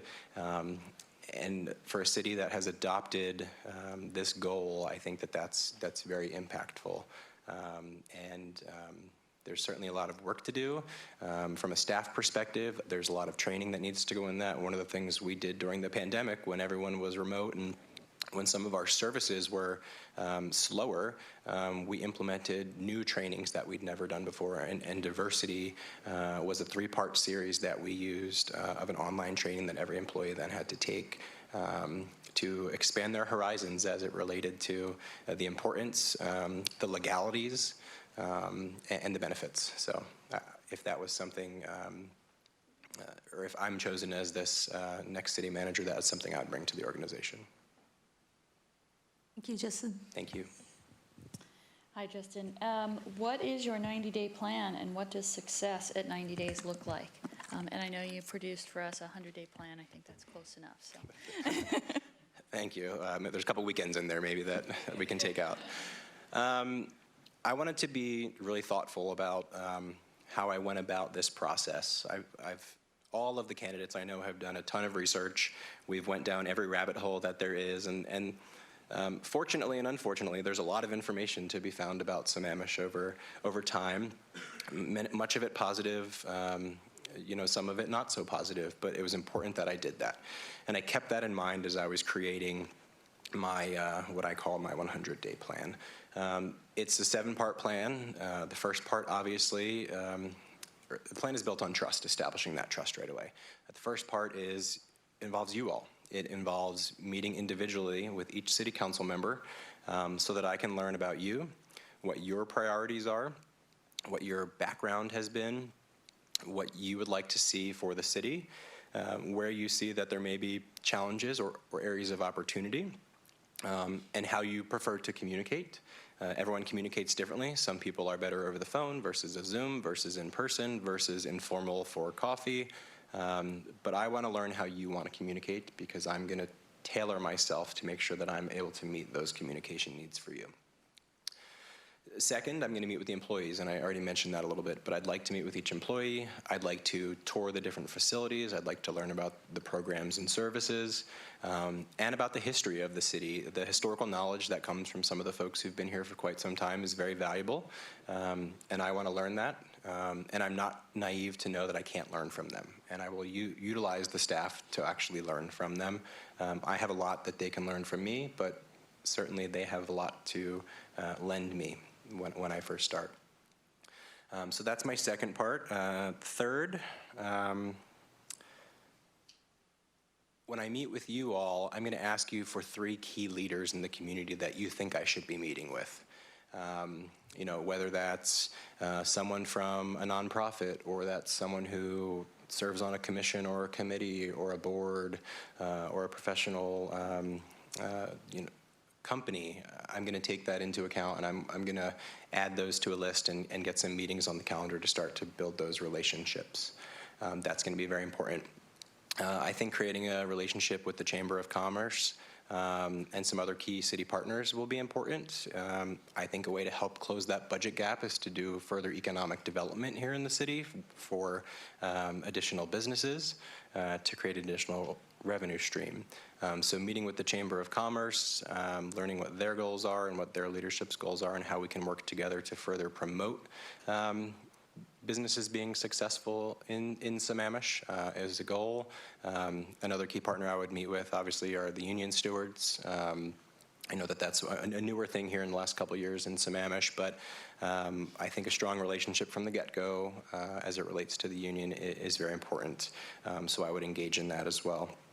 I would also meet with key school district leaders, whether that be a superintendents, neighboring city managers of our cities that are located adjacent to us, and then with county officials as well. I think establishing the relationship to build the trust, again, starts within that first 100 days, and it suits the city well for strong relationships moving forward. And then engagement. If I'm going to be here, I want to be engaged. I want my family to be engaged. We'd like to participate in the events. I went to the Pumpkins on the Plaza event the other night when I was here, but we would like to be engaged. I would like to attend community meetings. I want to get a real sense for the community if I'm going to be the city manager, and that's something that I will be doing in those, certainly more than after those first 100 days, but making it a priority. And I want to visit the amenities and the facilities and see what the value of those are to the community. Thank you. Good morning, Justin. How do you engender trust between you and your constituents, including staff, council members, regional contacts, other electeds, and residents? What is your process? How do you know when you are successful? Please cite specific examples. I might ask you to repeat parts of that as we go through this. It's really, the center is on what is your process for engendering trust? Sure. I think I just mentioned it a little bit through the relationship building. Again, trust starts on day one. So for me, relationships start to nurture on day one. Making connections and building bridges is a strong skill set of mine, and that is how I go about building trust. I'm the type of person who gives the trust and does not require earning of the trust. Now, if the trust is lost, you have to earn it back, but I want to gain the trust of not only the other elected officials, but of the council, obviously. That trust comes from that strong communication, that ongoing dialogue, consistent updates on things that are priorities. So the communication portion of that relationship to build trust is absolutely ideal. Again, if we're going to be a workforce that wants greatness, then we have to trust each other, because we're going to have to work together to make that happen. You know, as a contract model city, we have to also garner trust with our key contractors, our police, our fire. I want to do ride-alongs with police and fire. I want to visit the fire stations. I want to invite those leaders to my department head meetings so that they can be part of the conversation, so that they feel like they're part of the team, not just a separate entity that we give a check to every month. I see trust as a family, and that's what I would bring here in Sammamish. With the community, ongoing dialogue is very important. Through my research, I've seen that while there are communication channels to the community, I think that those can be enhanced through the use of social media more consistently and more frequently. The items that are produced are good, they're quality, but there's more that can be done to reach different demographics. To gain trust of the businesses, one of the things that we've done in the last 2 years was we've created a weekly economic development e-newsletter so that we're pushing out city information to our businesses so that there's a two-way dialogue there. To engage with our HOAs. The city that I currently serve has more than 120 HOAs in it. It's a very master planned community, but we now we have a webpage dedicated to HOA resources and how they can be efficient while working with the city for things like permits and things like that. But we've also developed a biannual HOA outreach meeting where we're inviting members of their boards and their management companies to an event that we're inviting our police and fire to talk about public safety. We're inviting our public works team to talk about permits and water management, and inviting some professionals from that industry to help to educate them. We're also doing a quarterly e-newsletter where we're pushing out city information for them to push out to their residents. So creating these additional styles of communication, I think, help to garner that trust as well. And your last part was about an example. Okay. As I mentioned, the city that I currently serve as the deputy city manager in, we contract out multiple services. One of those services is animal shelter and animal control, and we contract that out to a neighboring city. When I arrived at the city, some of the things that I noticed were, for some of our contract providers, we just kept writing new checks every year, and they kept being a little bit more money, and over time it's a lot more money, and some folks just kept signing the checks without asking any questions. And you know, I'm intuitive and want to know, sure, I understand why price goes up naturally, but why has it gone up? You know, what are included in this year's projected budgets? What is the allocation based upon population? So I asked a lot of those questions, and I think initially it caught them off guard that all of a sudden someone was asking questions that they've not needed to ask before. And at first I think it was seen as a negative thing. But I explained why I was asking them and started to form a relationship with the assistant city manager who was in charge of that specific division, and the director who was reporting to that assistant city manager. So we formed this relationship and this level of trust. We meet on a quarterly or biannual time frame now, but one of the things where I had a light bulb moment where I had realized that the trust was made was when our community went through an emergency this year with a wildfire. And we're a community that has a lot of animals, dogs, cats, birds, horses, and a portion of our community needed to be evacuated, and that included animals. And when I arrived at the EOC, our emergency coordinator said to me, we've got to get a hold of animal services so they know that they need to arrive at our community center where we're going to be housing the animals for shelter. And I said, I already received a text message from the assistant city manager. They're already there. So establishing that relationship and that sense of trust, it was critical that that happened, because in this emergency, the relationship that we had formed had been this great result where had we not had that, I wouldn't have really even known how to contact them. And I don't think the person before me maybe would have just had to send them an email and hope that they answered to show up. Further in that instance, the city manager was sending me a text message to say, what do you need? You know, how can we help you? And our PIO said we should give them information that they can share on their social media so that their folks avoid our city. And the trust that we formed from that specific emergency or before the emergency was proven to be successful because of it. Thank you. You're welcome. Thank you. All right. What do you do when your views and those of your staff differ from those on the governing body as a whole? That's a real thing some of the time, so I appreciate that honest question. I've said this before, but agreement and alignment are different things, in my opinion. As adults, we don't all have to agree, but for the common good, it's best to be aligned. So if there is ever, or I'll caveat that with saying, as long as things are ethical, legal, and not violating some code or municipal law, that is the minimum standard. Now I'm going to, and my team are going to, give the council a thorough analysis of whatever the item might be so that you know what the risks are, so that you know what the strategic thinking outcomes that could come from the decision that you're about to make. We're going to provide you with thorough information as it relates to that, whatever that analysis might be on for whatever individual item. I'm also going to provide you with alternatives in case that is something that you are interested in considering.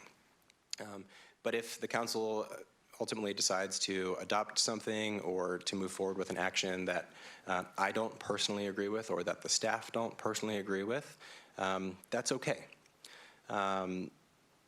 Again, so long as it's not illegal or unethical.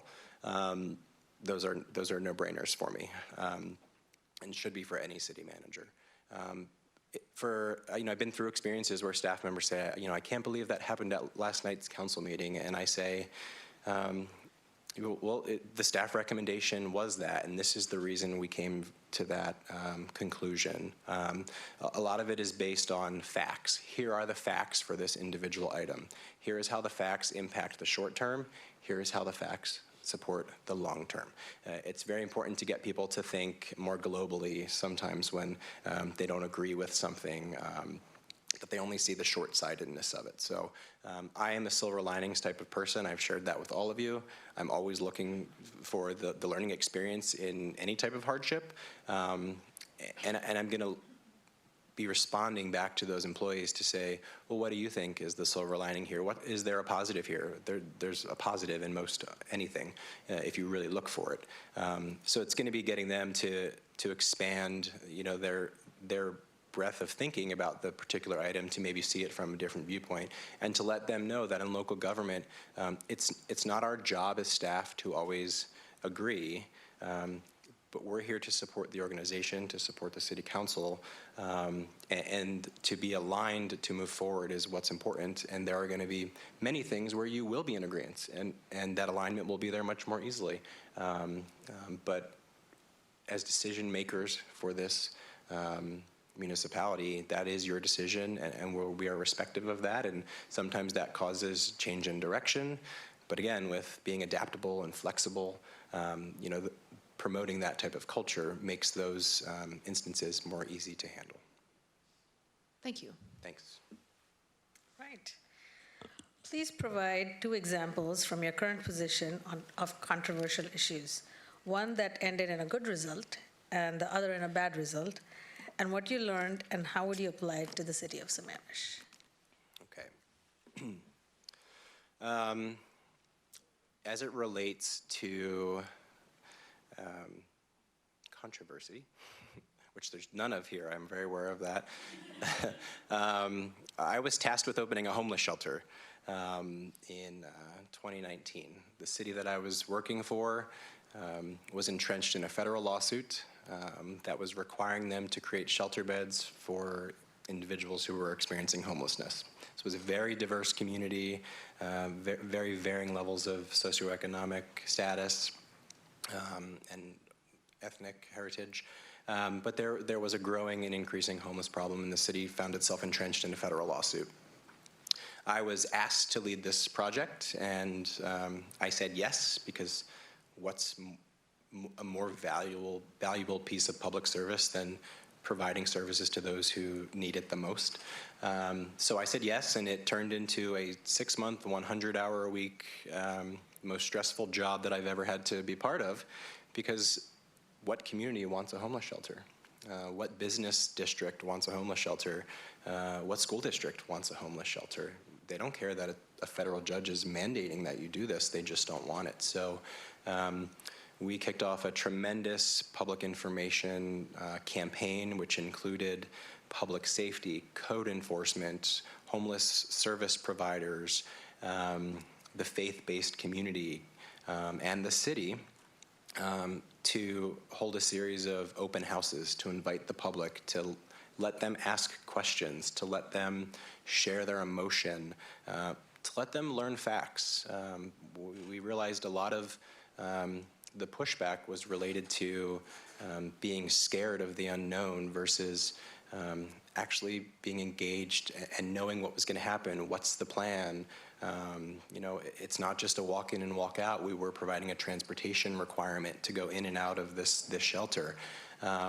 And proudly, I can say that we opened a temporary homeless shelter with support of the community, a 7-0 vote on a city council, and we ended up getting out of the federal lawsuit.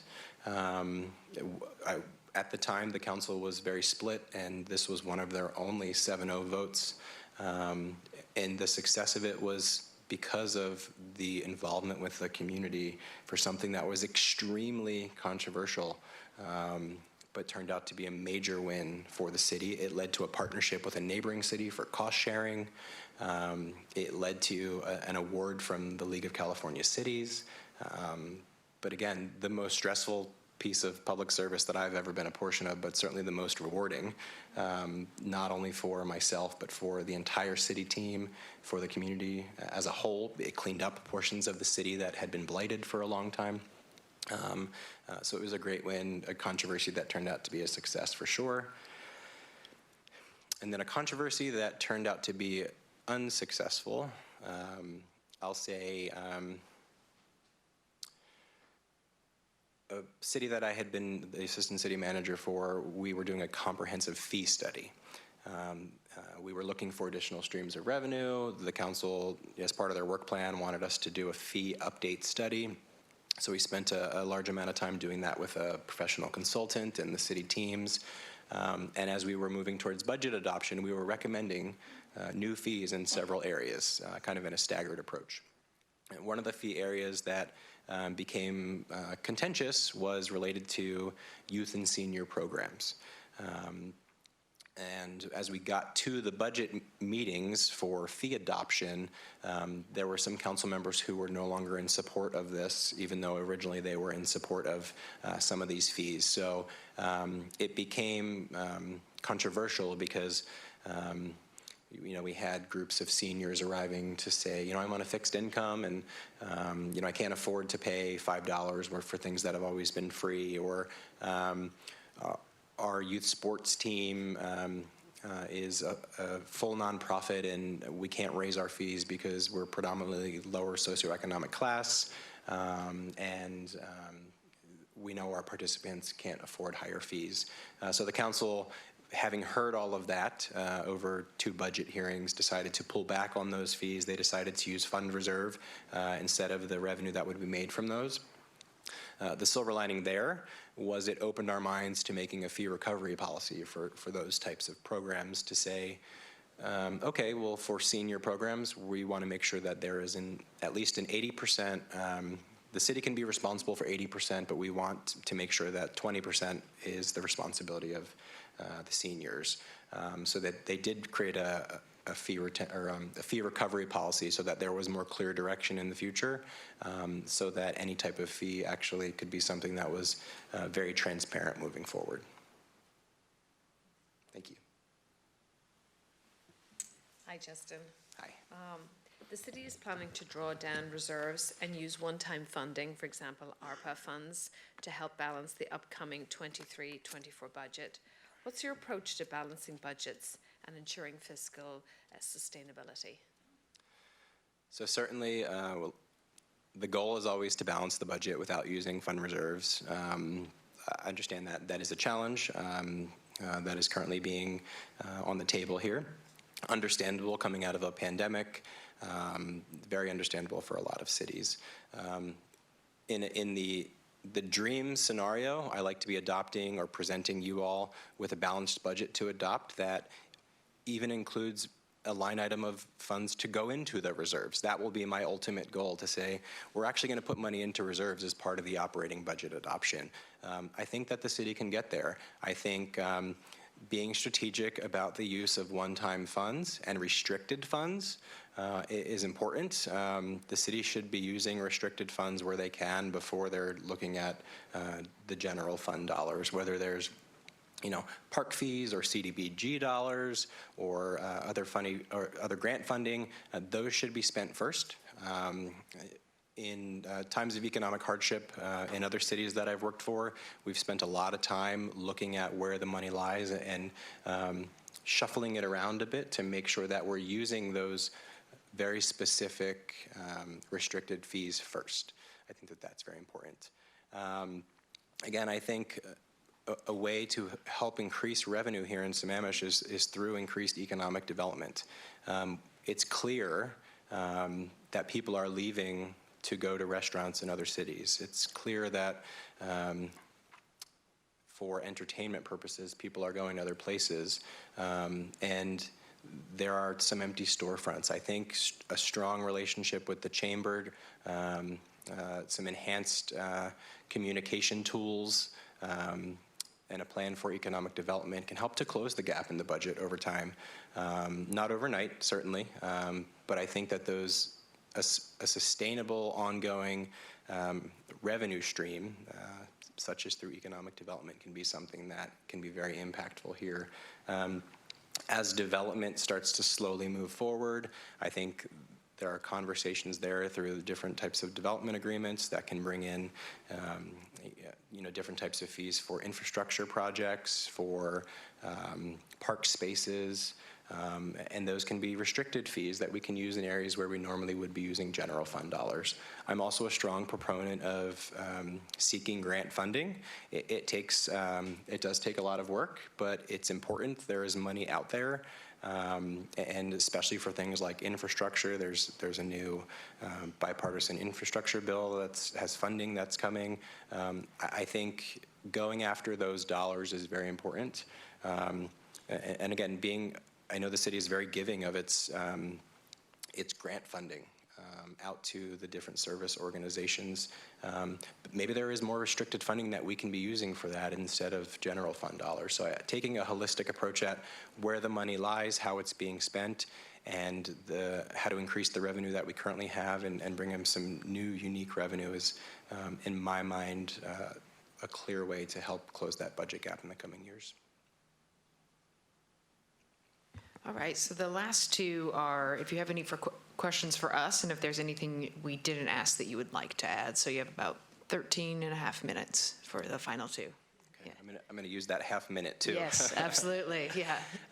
If I can ask the entire council, what do you see yourselves as the biggest challenge moving forward for the community?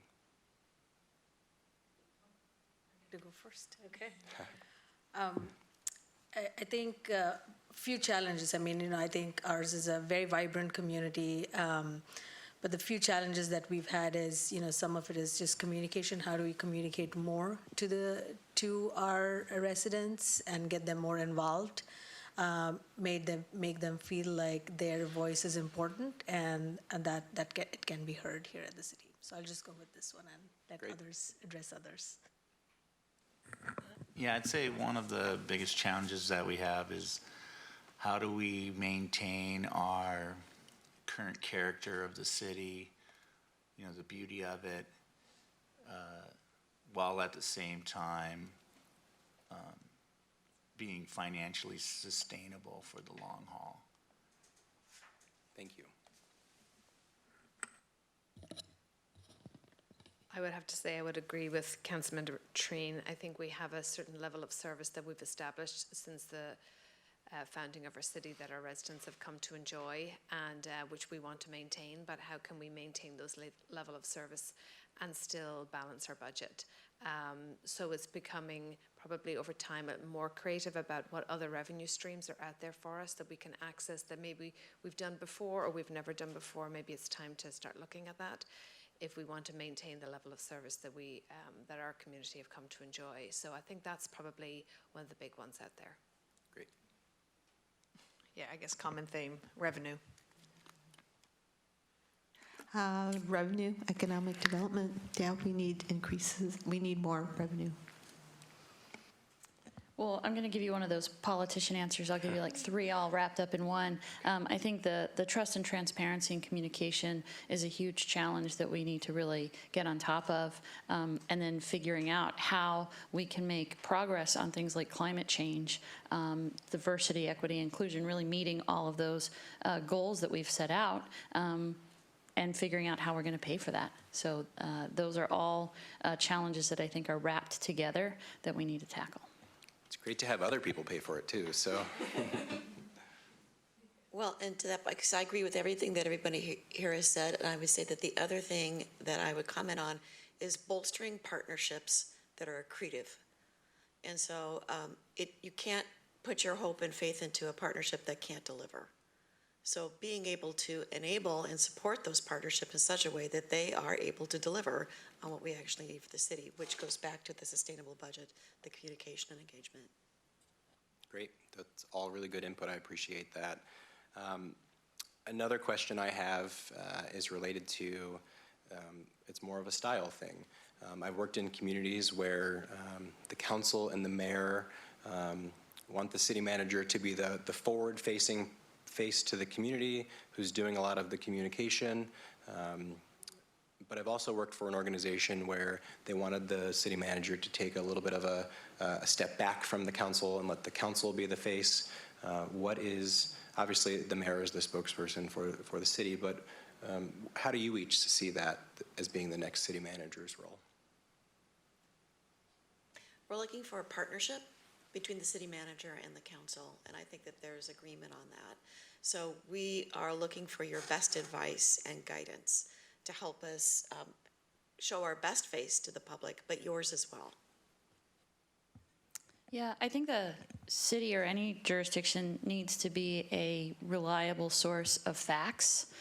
So I would look to the city manager to making sure that the face that the city, the entity of the city that the city manager is the leader of, can produce reliable, unbiased facts, data, and information. And then the politicians are going to do what they do. So. I would agree, and I would say collaborative. I mean, you've touched upon this. You know, it's a collaborative relationship, and we rely on the city manager and staff and their expertise. Yeah, I think first I'm like, well, who has the best face? Like, who looks the best for the city first? But I also think... That's not very inclusive. Yeah, I know, but I'm like, we could vote on it. I think it's really important to, because a weak mayor and strong mayor internally, we get it, we know what that is. Externally, we don't. And so a lot of times it's like, oh, you're the mayor. I'm like, yeah, but actually, like, I am just a council member. You know, so I think that education, and I think in tandem, you know, both being, I don't necessarily want the city manager to disappear, but I think part of that education and outreach is also what is a city manager versus an administrator and the mayor and our council. So, yeah. Yeah, I'm just going to echo the sentiments. I do think there is something about who is the better looking face. So that might be a discussion that had to be had. But that aside, I think we're struggling as an entity, letting the community know who all of us are. So I would like our community to know who all of us are at the dais and the city manager too, and what we're all supposed to be doing on behalf of the community. So I don't think it's necessarily one in front of the other. I think, you know, we will rely on the city manager's advice, and you're the professionals and we need your guidance on the issues and the topics at hand. So I think the city manager should be in alignment and out front with all of us so that the community at large know who we are and what we do and who they can come to with the questions that they have. So, you know, and of course, the better looking one too.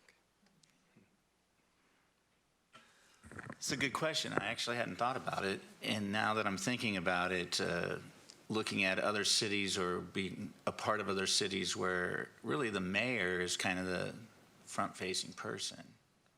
So, but then I think about it, so, sorry, Mayor Clark. But the residents do see the mayor as the mayor. And whether they understand what type of government we have, they do see the mayor as the mayor. So I think the mayor does kind of stand out in front. And so I would relate it more though like we're a team. That's our all-star, right? That's the guy that's the person who's gonna represent us in that summer classic. And then right behind that, of course, you have to have the other players that contribute for the championship. And so we all have our role and our part in that. And so we should be also recognized and known throughout the community. So then it kind of flips it, okay, what's the city manager's role in that? Well, I think you're kind of like the most important piece of it is because you're the sixth man that holds us all together and brings us in when we're not playing well or we're not doing what we need. And so you're kind of the sixth, I need you to win the sixth man award. But you're recognized and known because of what you do. And I'll use this to explain that there are places where you enter into meetings or connected to groups that we aren't. And so that's where we need you to be the front runner, the face of the city then. So if you're in a city manager's meeting, we're not there. You are. So you are the face of the city. If you're meeting with the school board directors, you're the face of our city, unless you're going to bring us along. And then if you bring me along, I'm going to say you're the leader. But if you bring the mayor, then you're deciding if you're sharing that role or no, we're pushing our mayor forward and the credibility is there and backed by you. So I think that's what we're talking about as a group, as a whole here. But there's my thoughts. Yeah, I think I agree with what everybody said. But I think what I would also like the city manager to see is that their involvement in the community, getting to know the community from the inside out. And, you might not have that opportunity always, right? Like if you don't live in the city, if you've never been here. So how do you really get to know the key players so that you can also get yourself informed and inform the council? And so I feel like that's a critical role. It's also like chief of staff, right? So you do incredible work, you lay the foundation. And then I also see the city manager as an incredible support for the staff. Because the staff is the one, who's involved in the day-to-day administration. So how do you continue to build that? Yeah, but I don't see the city manager going out and representing the council, right? I don't see that happening. Great, and that's good information for any of the candidates to be aware of, for sure. I think a strong communication back and forth will easily identify the roles. I've learned that I don't want to be the 8th council member, but I want to be your peer, and I want to have a mutual level of respect and do what's best for the city. So that will always be my intent. And if I can ask one more question, and I've asked it of 2 of you yesterday, I think, but I would love to ask the entire council, what are 3 attributes or characteristics that you think are a requirement for your next city manager to be successful?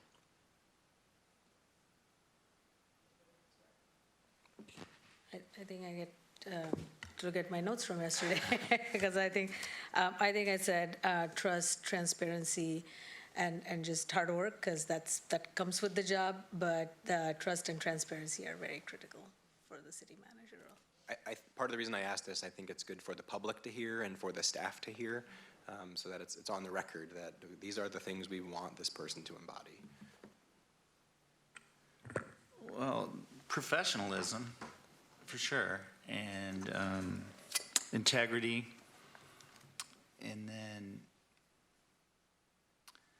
I'm gonna. There's a couple others I think are more important, but I'm gonna skip down. I need to know that my city manager cares, and that's not only for the city as a whole, but then boiling it down to the caring about his staff, kind of build that family.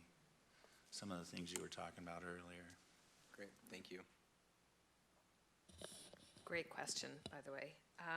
I think kindness, in line with Councilmember Treen said, when it comes to dealing with the internal staff, transparency and professionalism. Along with that, I would have to add a 4th one, honesty, because I think the council above anything needs the truth and needs good, solid, professional advice in which to base the decisions on. Over time, councils change and people come and bring their own life experience, but may not have had any professional experience in such an arena. So they really rely on the city manager to kind of give them that professional advice as what a good decision looks like, or here's all the information to help you make your decision. So I think we really need that professional support. Thank you. Appreciate that. I want somebody I can have fun with, honestly. We spend a lot of hours together, phone, Zoom here. I think also someone who has confidence to deal with us, elected officials, well, that's it. Yeah, I think that care piece, like Kent mentioned, that's super important, yeah. So you asked this question of me yesterday. I hope it matches what I said yesterday. Well, maybe you have 6 things. That's important if there's 3 more. Ethical rises to the top. I mean, that was an easy answer for me yesterday. And somebody who upholds the values of DEIB. I mean, I think, we talked about this yesterday, that, it's a lens that we look through, and since we rely on the city manager's expertise and how he or she communicates with staff, having that communication and understanding that that's really important to council, and so that whatever policies we create is viewed through that lens. So that is probably number 2 for me. Great. Thank you. Thank you. We have 12 seconds. Okay. Ethics and integrity, absolutely the number 1. Number 2 is effectiveness. You need to be able to get stuff done and be a good leader. Number 3 would be your ability to listen and have empathy. And I am going to throw a number 4 in there, which is your ability and willingness to say the hard things and have the hard conversations, because a lot of those exist. Integrity, expertise, execution. Do you have one final thought? Thank you very much. I really appreciate being welcomed and feeling included, and I've been very comfortable through this whole process. The staff has done a great job putting it all together. I know it's been a lot of time for you all as well, so I'm just appreciative of everyone who's been involved and excited for the potential of this opportunity. Thanks so much, Justin. Thank you all. Thank you, Justin. All right, lunchtime until 1 o'clock. Robert Harrison will be our next, so on break till then.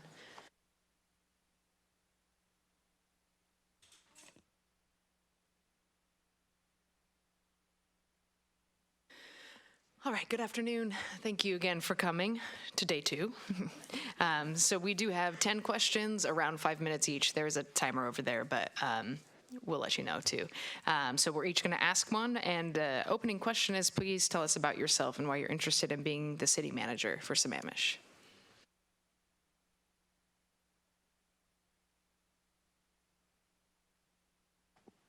Perfect. Okay. So thank you, Madam Mayor, and the rest of council. I appreciate the opportunity to come and spend another hour with you today to talk about the city manager position and my candidacy. I appreciate this opportunity. To tell you a little bit about myself, start with a personal basis. I was born in Spain. My mother is Spanish. My whole maternal side of the family continues to live there. I grew up in Wisconsin and eventually went to Marquette for my undergraduate degree and University of Wisconsin-Milwaukee for my master's degree, and worked in a couple of municipalities in the Milwaukee area of different sizes. And then I moved down to Cincinnati, and I was a city manager of a suburb of Cincinnati for 12 years, and then moved out to Washington State in 2010. I have 5 children. I live here in Sammamish, and I still have 1 child here in the school district at Beaver Lake Middle School. I've appreciated the community. I've moved here in 2016 and have enjoyed the opportunity to get to know many members of our community, personally or through the school district. So I currently am the city manager of Yakima, Washington. I moved there in 2020. Before that, I started in Washington State at the city of Issaquah as their city administrator. And then I spent a couple years at the city of Renton, and then moved to sort of moved to Yakima in 2020. I spend my time here in both areas. I have a house in Yakima and live there, and there approximately 4 to 5 times a week, 4 or 5 days a week, and I'm here 2 to 3, and then it depends on the weekends. My daughter's an active soccer player, and so it seems like I'm on the road quite a bit for her games. And so I am a professional in good standing at ICMA and with our local association. I've been actively involved in our associations. I served on the board of the International City Managers Association from 2013 to 2016.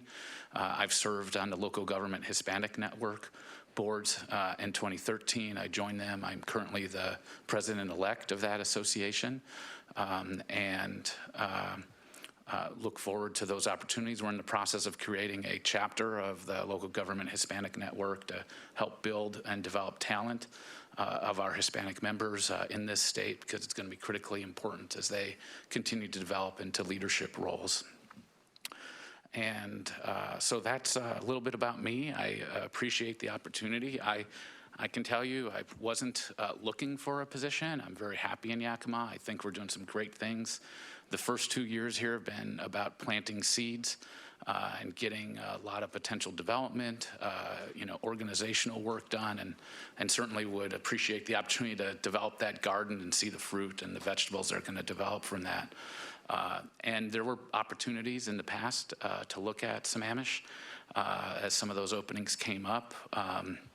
And even this time, I think I shared with the consultant that one of the benefits of living in this area and working in a community next door was there were times where there was definitely some competition between our communities, whether that was the Klahani annexation or some other activities that developed. And so I was hesitant about applying to this position, because I know there are individuals that I've probably gotten upset or aggravated during those years, but I did the best job I could to represent my organization, and ultimately decided I would love the opportunity to serve the community in which I live.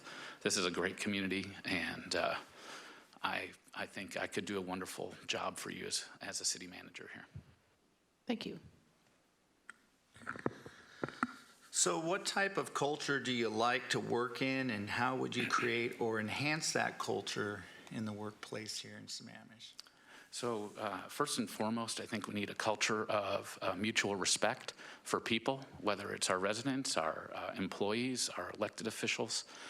But that starts to lay the foundation for how we treat each other.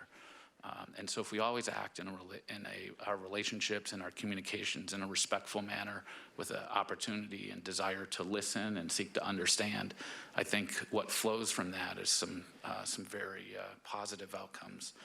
I'm very much focused on empowerment. I think when you look at the most creative and innovative organizations that exist, whether in the public sector or the private sector, it's ones that empower their managers and their employees to do good work, right? As we can just see right now in the Ukraine-Russian war. I mean, the Russian organization is very top-down and strict, and the Ukrainian organization is very decentralized, and they're having a lot of success as a result of that organizational structure. And so I value the input that my employees have.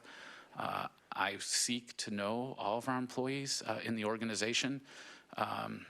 For example, during our downtime yesterday, we were provided the opportunity to go to Met Market or do whatever, and I took that time to go and meet the employees. I think I met 20 to 25 of our employees yesterday here in Sammamish, because not only are you considering hiring me, but I'm considering whether I want to join this organization. And it was important to me to find out what the culture is that I'm going to be stepping into. And I was happy to report that, across the board, I heard what a wonderful organization this was, how important it was that they feel respected, and they really enjoyed the camaraderie that exists in the organization. The other thing that I found interesting was that we had so many employees with short tenure. Why do we have so many that have only been here 6 months or 12 months, and what was the cause of that?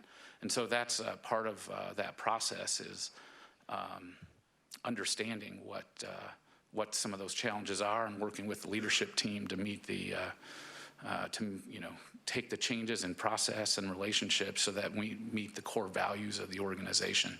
And that's really the foundation, is we need to make sure we've got a good, solid set of core values with buy-in from the city council and the city manager, and then demonstrate through our behavior the fact that we make decisions based on our core values.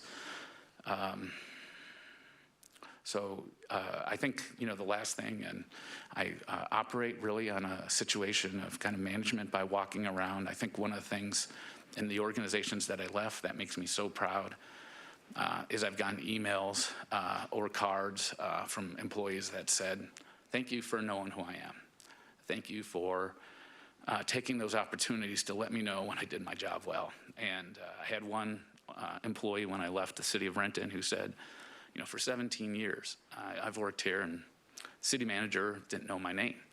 And he said, not only did you know my name, you came and talked to me, you knew how many kids I had, what I was involved in, what my interests were. And I think that's how you build a strong organization that will last for the long term. They're our first responders in terms of their interactions with the public.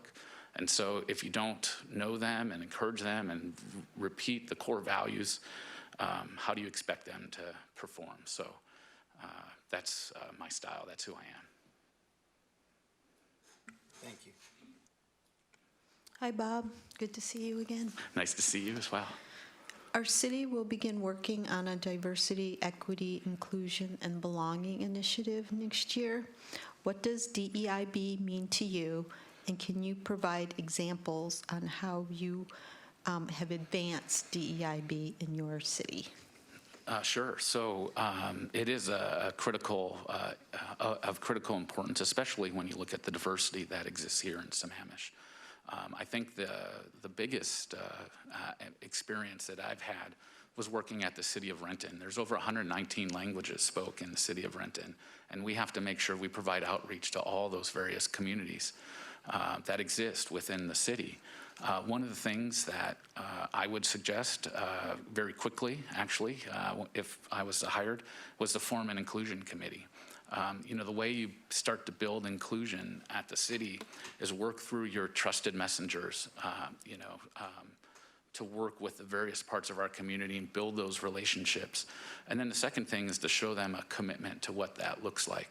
So, for example, when I started at the city of Yakima, I asked for 5 names from all the city council members and 5 names from all my leadership team, and then 5 names from my managers. And I put those, and I set up half-hour interviews with all those individuals. And then I asked those individuals to give me 5 names. And then by the time I got to the 4th round, it was kind of a cone, and I had spoken to most of the leadership in the community. But I think the interesting thing that did was I was able to connect with people who never had any connection with the community before. So when I spoke to one of the representatives for the migrant workers, they said no one from the city has ever talked to me.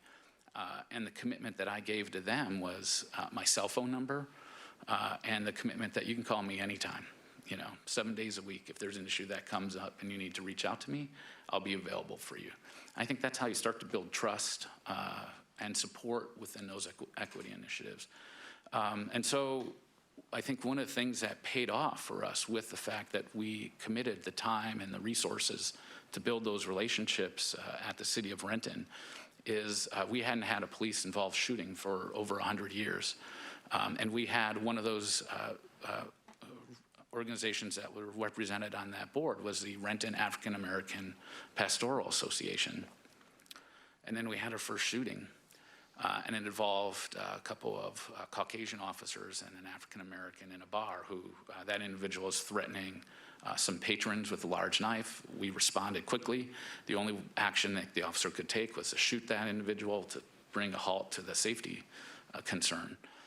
But what we were able to do the next time, because we met on a quarterly basis with with the RAP is what acronym that we use for them, was we were able to reach out to those individuals and let them know what happened. And in a couple instances, have them come in and show them the bar video of what actually occurred.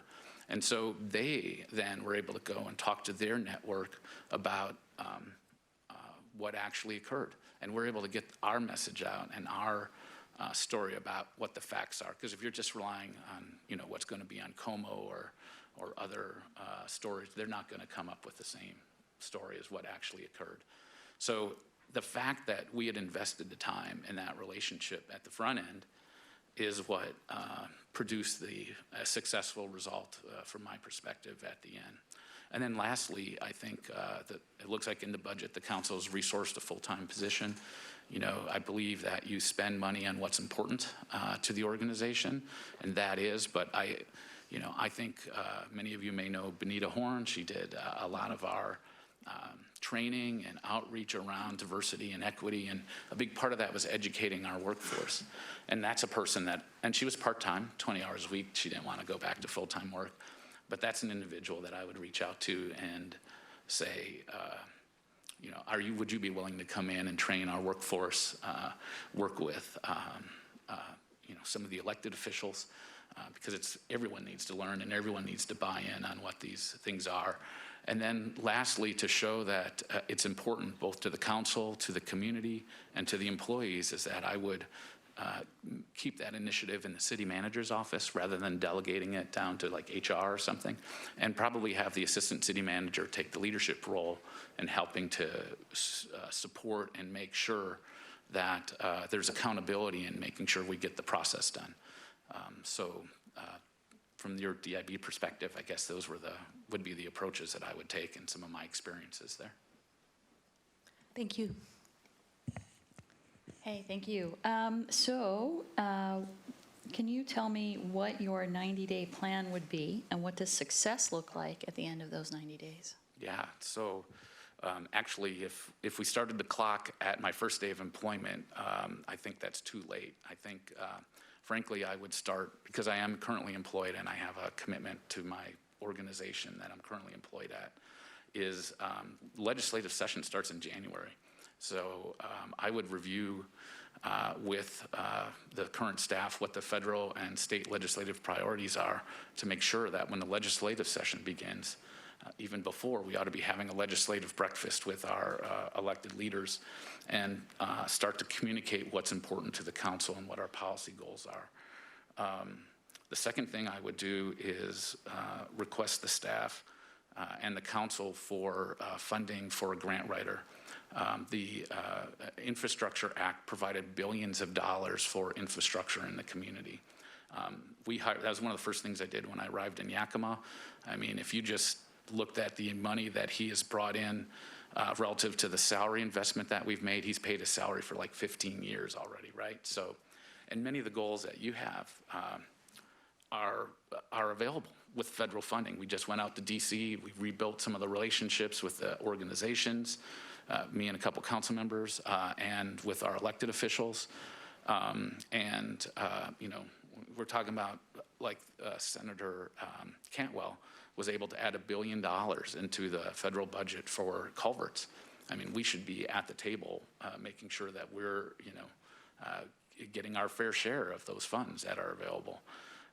There's money for electric charging stations, right? So we need to set up a plan of how that would be and make sure we either secured the locations and the property affiliated with that, or understand, through partnerships where those things would be, and be proactive in going out and getting those things.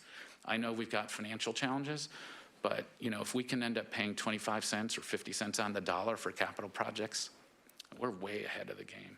So that would be another thing that I would ask before I started, so that day one, we're either at the end of a recruitment or we've hired somebody, so that we can be proactive. Because the feds in the state aren't waiting for us to hire a grant writer. They've got those grants and those authorizations for funding out right now. And then the second thing, I would do something similar that I mentioned before, identify who the leadership is in the organization and reach out to them to start to build those relationships. I am fortunate here, because I've been here in this area before, I've got good solid relationships with several of the city managers, several of the elected officials, both in our two neighboring communities. I've got good solid relationships with county commissioners. And so I'm actually kind of in an advantage of the fact that I know the important players that especially the elected officials, but also some of the staff at those various organizations. The other thing is I would wrap my arms around what the financial challenges are that we have, and start to put together a plan for what that cure would look like after I've done that diagnosis. I would seek to get to know all of you better, and we would set up how we want to manage our relationship. Right now, I've got several council members that I meet with on a weekly basis, just a one-on-one to touch base and understand, what's going on in their district and their constituents and be able to respond to them. Some of them choose to meet once a quarter because they know they can just email me and we have that relationship where I'll follow up. The other thing is get to know our leadership team and our employees. I think that's a critical part of our organization is demonstrating to them that I have a commitment to them, that they know they'll be supported by me when they go out. It's hard. This is hard work.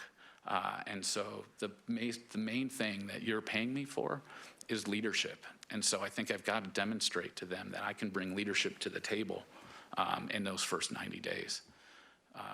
And then, as I mentioned, just that outreach to the other organizations that are important players here. So the Rotary, the school districts,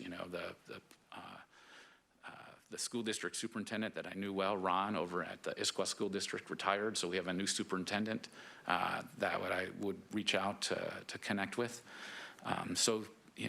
The typical things that you would see. And then success would be, after 90 days, we'll be coming to the close of that first legislative session. Were we successful in getting any earmarks? Are we successful in stopping legislation that we may find harmful to us? What are the relationships that we've started to build with the development community? And then, what are the relationships that we've started to build here with the general community? And I think I could easily report back to you on what that looks like. So there's accountability affiliated with that as well.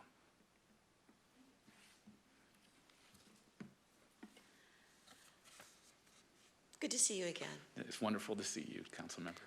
How do you engender trust between you and your constituents?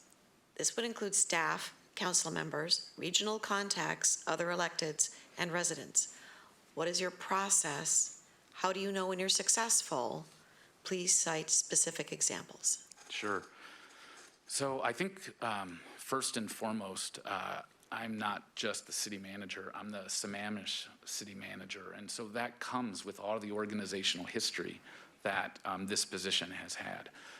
And so people want to know that if they're going to invest in a relationship, that person's going to be around. They need to understand that I'm not going to be here for 2 years or a year and a half. And then it'll be the next face that they're going to see. And so I think a big part of that is, one, making sure that we do what it takes, and that comes with a partnership with all of you, in identifying what our brand is, changing and letting people in this community understand what we're about, that we've changed our processes, that the way we treat each other with a process of mutual respect is important. And then I would do that outreach, as I talked about, with those trusted agents to go out and start to build those relationships. Because in the beginning, as I said, I'm coming to those organizations and those people with the 20-some years of history that exist in this organization. You don't change minds overnight. And so, but trusted agents can help communicate that out to the general community that, hey, this guy, he's willing to invest his personal time and his political capital and resources to make a change in our community. And I think that's how you start to build trust. And a big part of that inclusion committee would be working with them, because they should be the trusted agents that have that. And hopefully by the time I start, we would shortly have, in place, or be looking at something in place that I'd have something to rely on as I went out and built relationships in the community. The second thing would be relationships with other elected and administrative officials of, the organizations that exist. And I'm very thankful that I've got very solid relationships with our state and federal staffs, our state elected officials, our county elected officials, and some of the other organizations that exist. And I'll give you an example of where those relationships paid off. So I think it was in I can't remember, I think it was 2019, where all of the elected officials that exist in Renton, and it's an interesting city because we're so carved up, we don't have one elected official that represents that entire area, had already submitted their capital plans and requests. And the one bike trail that we needed $500,000 for, didn't make it. And so that didn't mean we just gave up and waited for 2 years. What we did was we tapped into the relationships of those senators that we had here in Issaquah and down in Tacoma. And we got $500,000 in the budget. And it was because of those relationships. Those people didn't represent us in Renton, but they knew what the community was. They knew how important it was to make change, and they were willing to invest because of their value system of diversity and equity, and making sure that even though we may not have been represented by our own group, and those groups would benefit, those senators and representatives would benefit from that project, they believed in what we were going to do, and we've also been able to demonstrate success. So if we get funded or we're in a partnership, we're not waiting around for people to tell us what to do. We take initiative and we get those things done. So those would be I think the primary ways that I would start to go out and build trust and build relationships. All right, what do you do when your views and those of your staff differ from those of the governing body as a whole? Thank you. That's a good question. So there's two elements to the process. One is what goes into the sausage making, what goes into the initial process, and there's a variety of things that go along with that. As the council, as policymakers, one, you want to make sure you've got good data that's relied upon, and we've had a demonstrated history of successfully providing you good statistical, economic, or whatever evaluations that go into that. We would also provide you with what best practices are, both at the international level and what other cities have done and seen for success. And we would make sure that we have alignment. And one of the questions I'll ask you later is, do we have a core value system in this organization that both the council and the staff have bought into? Because if you have alignment around the value system, the policy decisions derive from really what the core values are of the organization. And so our part as staff comes in the front end, and then this is your show. Like, this is not my show. You guys are the ones that during the policy making process need to make the decisions, ask the right questions, feel like you're knowledgeable about what the policy is, and then vote. And I've always told my elected officials, know the facts, speak your voice, and vote your conscience.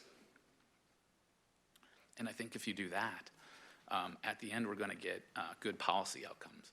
And so when that policy outcome is made, it's the staff's responsibility to do whatever we can to be successful in implementing that policy, even whether they believe in it or not. Again, if we're focused on empowerment, they need to understand that you're the ones who are the representative of the constituency that lives here. And so when we have those decisions that are made, it's the community. When you make those votes, it's the community telling us this is what we need to do. Thank you. Hi, Bob. Sorry. Oh, I beg your pardon. Sorry, Virginia. It's okay. Yeah, I know, you're excited. So please provide two examples from your current position of controversial issues. One that ended in a good result and another in a bad result, and what you learned and how you would apply it to the city of Sammamish. Okay. Well, the good result is a little easier one. The alternative result, I think, is yet to be seen.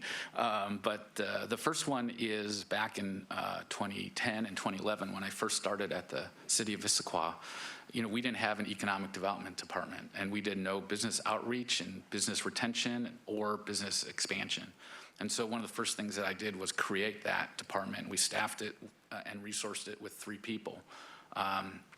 And then the second piece was, okay, what are our assets that exist from an economic development perspective in this situation? Because it's a lot easier to help support and grow businesses that are already in your community than try to bring in someone, an organization or a business from somewhere else. And so obviously the big player in Issaquah is Costco. And so we met with them and said, hey, we'd love to have a conversation with you about making sure this stays your home for a long period of time. And they were like, wow, I'm glad you came, because we were looking at expanding. We're thinking about moving somewhere else because we didn't know that, this opportunity at the where they are in Pickering Square was going to be available to them. So then we went through a process. We did a development agreement with them to partner with the infrastructure. It was $26 million they had to come up with, and the city had to come up with $26 million as part of that process. I'm hearing a little tinging. And I have to say, I really appreciate the faith that the city council had in me, because $26 million was a tremendous leap of faith that we had to go out. We didn't have a known funding source that we were going to get into when we did that final agreement. But I can tell you that some of the environmental community was opposed to that project because they were worried about the traffic. Some of the communities that was worried about, public government spending was worried about the fact that we didn't have a plan in advance for coming up with $26 million. A lot of people didn't want the traffic that was going to come affiliated with that. And so what we were able to do was, identify in the long term, and we built that into the long-term plan for Sound Transit, that we would get light rail out here to Issaquah at some point, which would offset a lot of that. We also put in place a very strong commuter CTR program, commute transportation reduction program, to address some of those concerns. And then we also made sure we put strong environmental safeguards in that development agreement, so that that development was to occur in both an environmentally sound way, because we essentially had to build a bridge over an environmentally sensitive area, which is that back wave, going over to Costco from Issaquah. And so we had several needs that had to be met, I think, to build support around that project. We had a public process that involved people. We understood those needs. And eventually we were able to come to an agreement with Costco that was going to provide 1.5 million square feet of new office space and another 250,000 square feet of retail space. And then we already, we started work right away with our state legislative members to make sure that we had sufficient funds to kind of go forward. And by the time I left, and I don't know how it ended up, because I left in 2018, but we had identified pretty much everything but $2 million through state and other funding sources to meet the city's needs. And so you can see the result going up on the freeway right now. And that's only half of what could happen eventually. And then we also planned ahead and gave them expansion areas beyond just what was in that area. And while you're seeing some of the result of that, they've bought up some of the other properties for future expansion within Pickering Square. I think what we missed on that, and we really kind of pushed hard, but Costco wasn't willing to agree to that, was requiring some affordable housing that would have gone along with that development over there. And primarily because we knew that while they're good payers for their clerks and some of the warehouse workers, you're talking about good payers at $22 an hour, and good luck trying to buy a house here at an income of $45,000 a year. But they were not willing to do that, even though we had suggested that they could sell that entitlement down the road to a housing developer. That was, I think, one of the unfortunate sides. But I think for Issaquah, it built long-term sustainability of our major employer. It was a major factor in when the vote came to Sound Transit 3 and they had to decide where to run that light rail line in that vote, that it came out to Issaquah because we could show we had a major developer right next to where that line will eventually be. And so I think, and we built the tax base there as part of that development too. So one of the other examples you were talking about, and we're in process of it right now. We just had a vote. Is financially, Yakima is in a challenging place. Back in 2020, they put the council was before I started, put a levy lid lift on the ballot. It failed 62-38. There wasn't a campaign. There wasn't good information that got out with that vote. And so, as I told the council members, that was a straight up vote on whether the community trusts you. It's a credibility vote that you're being wise, fiduciary, spenders of the public's money. And so what that really drove is then if taxes aren't on the table, there's only two other ways besides federal grants to derive money for your operating budget, and that's fees or it's fines. And so our downtown is lively. It certainly needs some additional improvement in our downtown, but we're a Main Street community and we have been there for about 4 years. And it's filled with active property owners and business owners. And so all the ingredients of success, I think, are there. But we haven't invested in the infrastructure. I mean, it just took a walk around 2 blocks to show, holes in the sidewalk, failed asphalt in the downtown. No one wants to go downtown where if they're crossing the street and they're taking a look around at the beautiful flowers that the Main Street program put up on the light standards, that they're not paying attention to where they're walking and they end up tripping and getting hurt, right? So the way I think that you build credibility is to, first of all, maintain what you have. And so since we weren't going to get taxes, and it made no sense to set the parking regulations in a way that you're just going and ticketing everybody to generate the revenue, is we got to look at fees. And so the city of Yakima has not charged for downtown parking for several years. And in the past, there had been flip-flopping. They put meters in, they took meters out, they put meters in, they took the meters out. But the recommendation, we hired a consultant, we worked with the business community, was to charge for downtown parking. That plan, after the initial payoff, will those first 5 years generate about $500,000 to $600,000 a year that can be used for infrastructure investment. And starting in year 6, it'll be about 1.3 to 1.5 million a year in infrastructure investment. And so we're talking about $10 million over the next 10 years that we could invest into our downtown. And for those, and so it's controversial because there's a lot of people who said if you go and start charging again for parking downtown, you're just going to hurt the businesses. Well, that's the way it's been for the last 15 years. And are we like 100% thriving? No, I mean that we've tried that recipe and it doesn't work.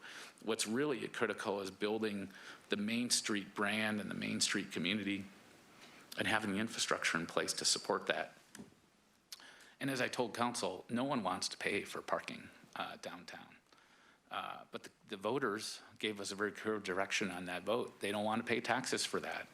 And so we're left with a user fee. And so they voted 4-3 to go ahead and start the process of charging downtown. And that's a hard vote because I think as elected officials, you've got 2 responsibilities. One is to represent your constituents and their perspective. But the other one is you're responsible for the franchise. I mean, you are fiduciaries and trustees of the organization, the municipal city of Yakima. And it would be irresponsible to continue to have that infrastructure fall because what will fail.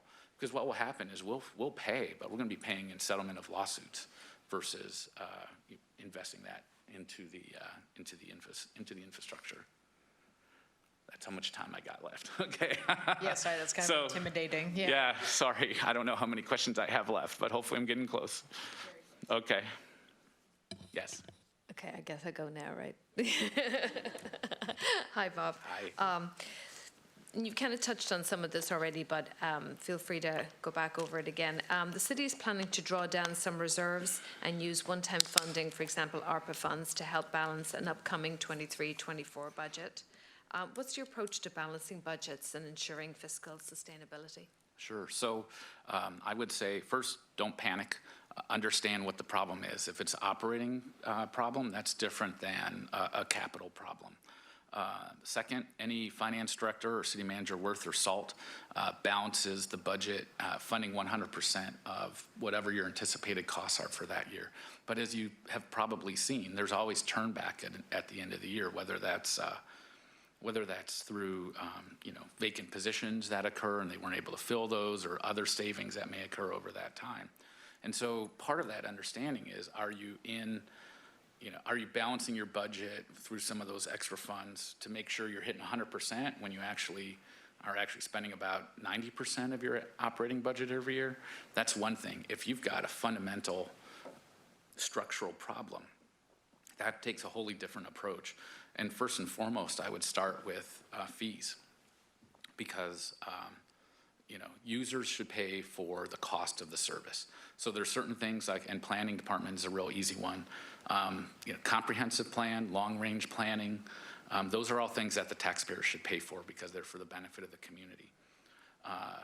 Building permits, land use permits, inspections, the users should pay for that. And so you should align your fees in a way that reflect the true cost of providing services. And we just did that. We had an analysis done by the FCS group, and the council voted to adopt those fees for 100% cost recovery for services. And then the other piece is looking at what your tax base is currently generating. And unfortunately, the problem we have here is we are primarily a residential community and very reliant upon property taxes. And so we have a tremendous amount of leakage to, you have to go down the hill or you got to go north if you want to enjoy some commercial areas. With the town center project, we have an opportunity, I think, to create different than a civic space like we have now very successfully, but a business space where we have restaurants and we've got coffee shops, and we can create a place where people can go and see and be seen. And this community has a disposable income to support restaurants and all of those things. So I would look at that piece and make sure that we can move forward and get that moving as quickly as possible. And then the other piece is making sure that we will spend money, we should be spending money on those things that are important to us.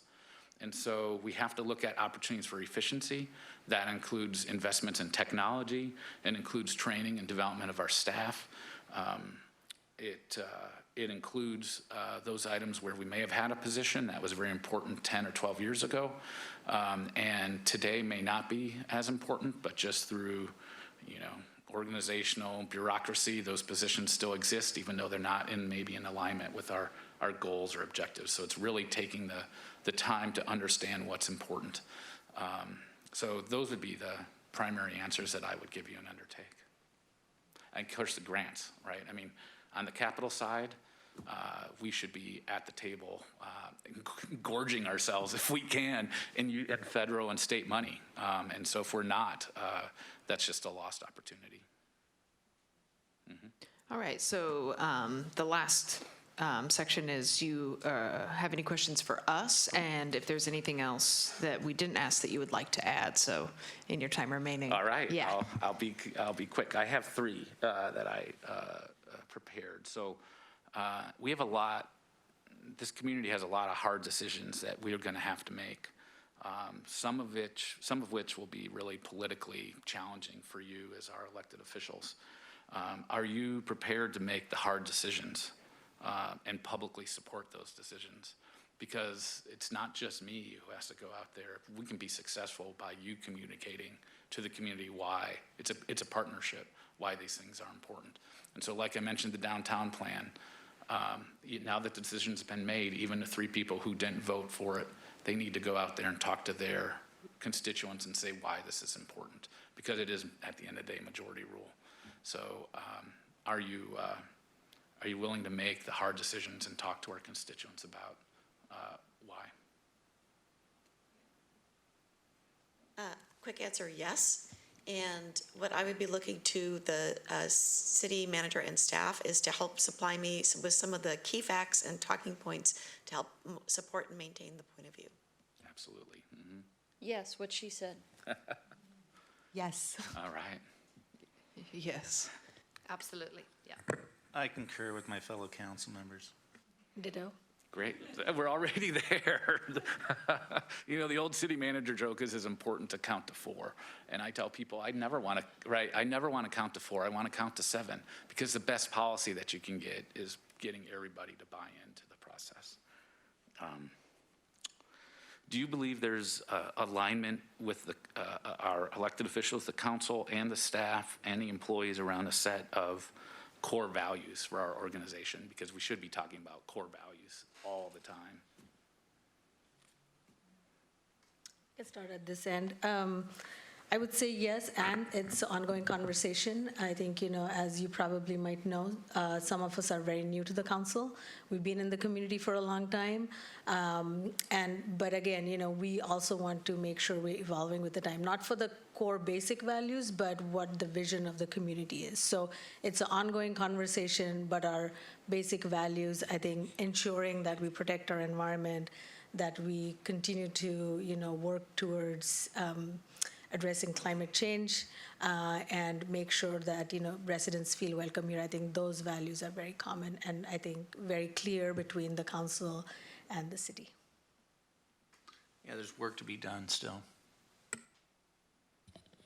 I would say as a councillor, you just saw that we're fairly aligned on kind of core values, and I would say maybe in recent years that's a new thing for the council. So I think we're all very proud of that. I think it's getting that out to the public and letting them know that we are, when it comes to the most important things, that we're all in alignment. So absolutely, yeah. Yeah, I mean, we did our council goals, so I don't think we've reached as far as does staff agree with those? Because that's kind of like that, is it our direction or is it staff, So I think all of us love Sammamish, and I think even the staff here, again, I think if we just had one goal, it'd be support our staff, because we all love our staff, and I'm sure they love themselves. But so yeah, I think as far as the council, we have some really good foundation, and I'm not sure where that intersection happens with staff, but yeah. So we do have our council goals, and I believe that it has trickled down, sort of this change in thought, I guess you would say. But I do believe that the majority of staff, or all of staff, understands where we're coming from. So I actually see a difference between goals and core values. And so I think that probably fundamentally we all share the same core values, but I think good governance means that we write them down and we put them out in the public eye. That gives the public a chance to tell us whether they agree with them or not. And it also means that people can hold us accountable to them, and that's holding us as a council, us holding you as a city manager, and you holding the staff accountable to those. And it also means that if someone wants to change one of those core values, that it's a public process. So I think that probably, but there's work to be done to solidify those. Okay. So I agree, work in process, and that I believe that our council goals are reflective of our values, and that they mirror. And when they don't mirror, then there's something wrong and it doesn't jive and it won't work.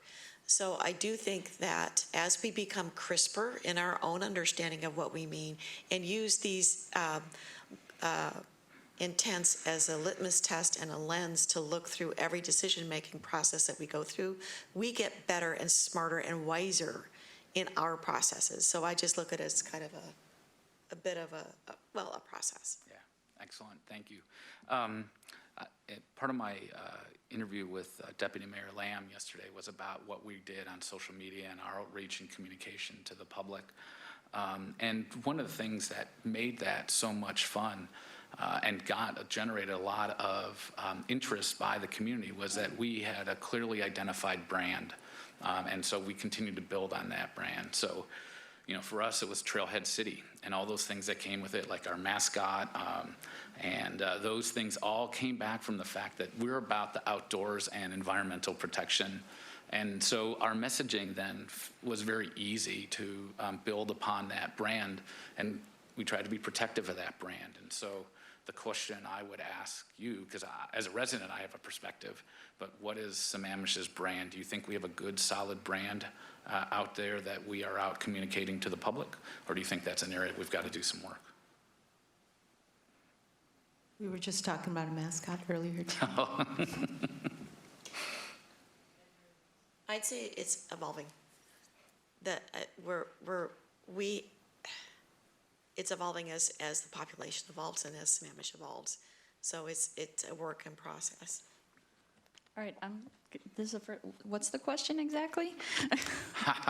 So I think it's the brand, right? Oh. I think when I talk to people about Sammamish, they think smart, educated residents.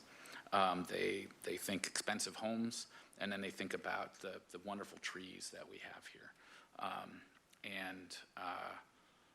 You know, but I don't know. What does our community, what's our brand when we go out? Because it really helps to shape our messaging. Yeah. Well, you mentioned, you know, kind of bringing the history of the org along with you.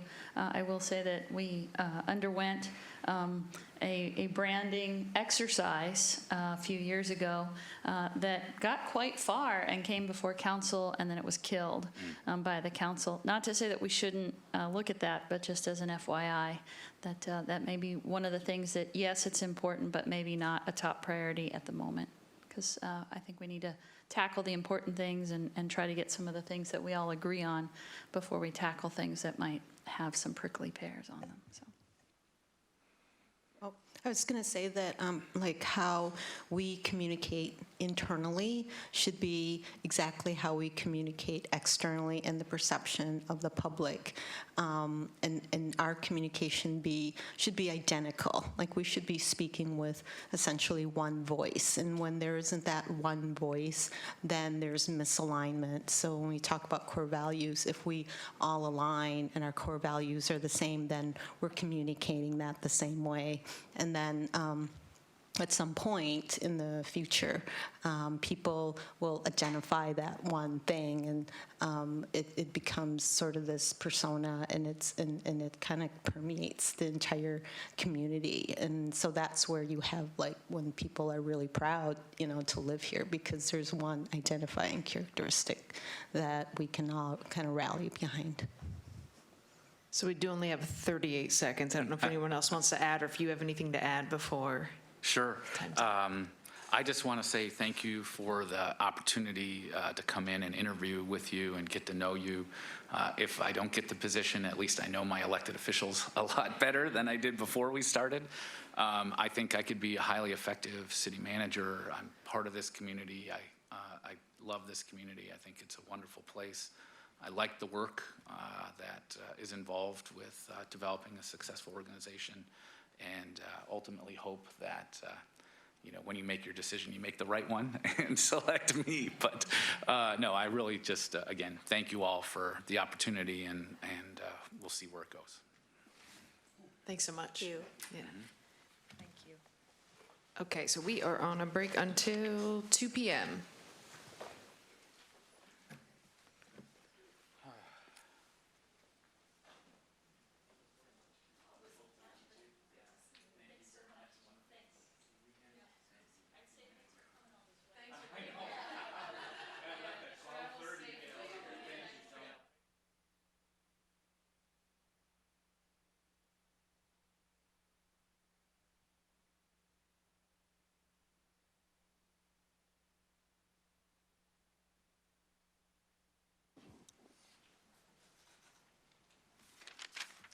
Good afternoon.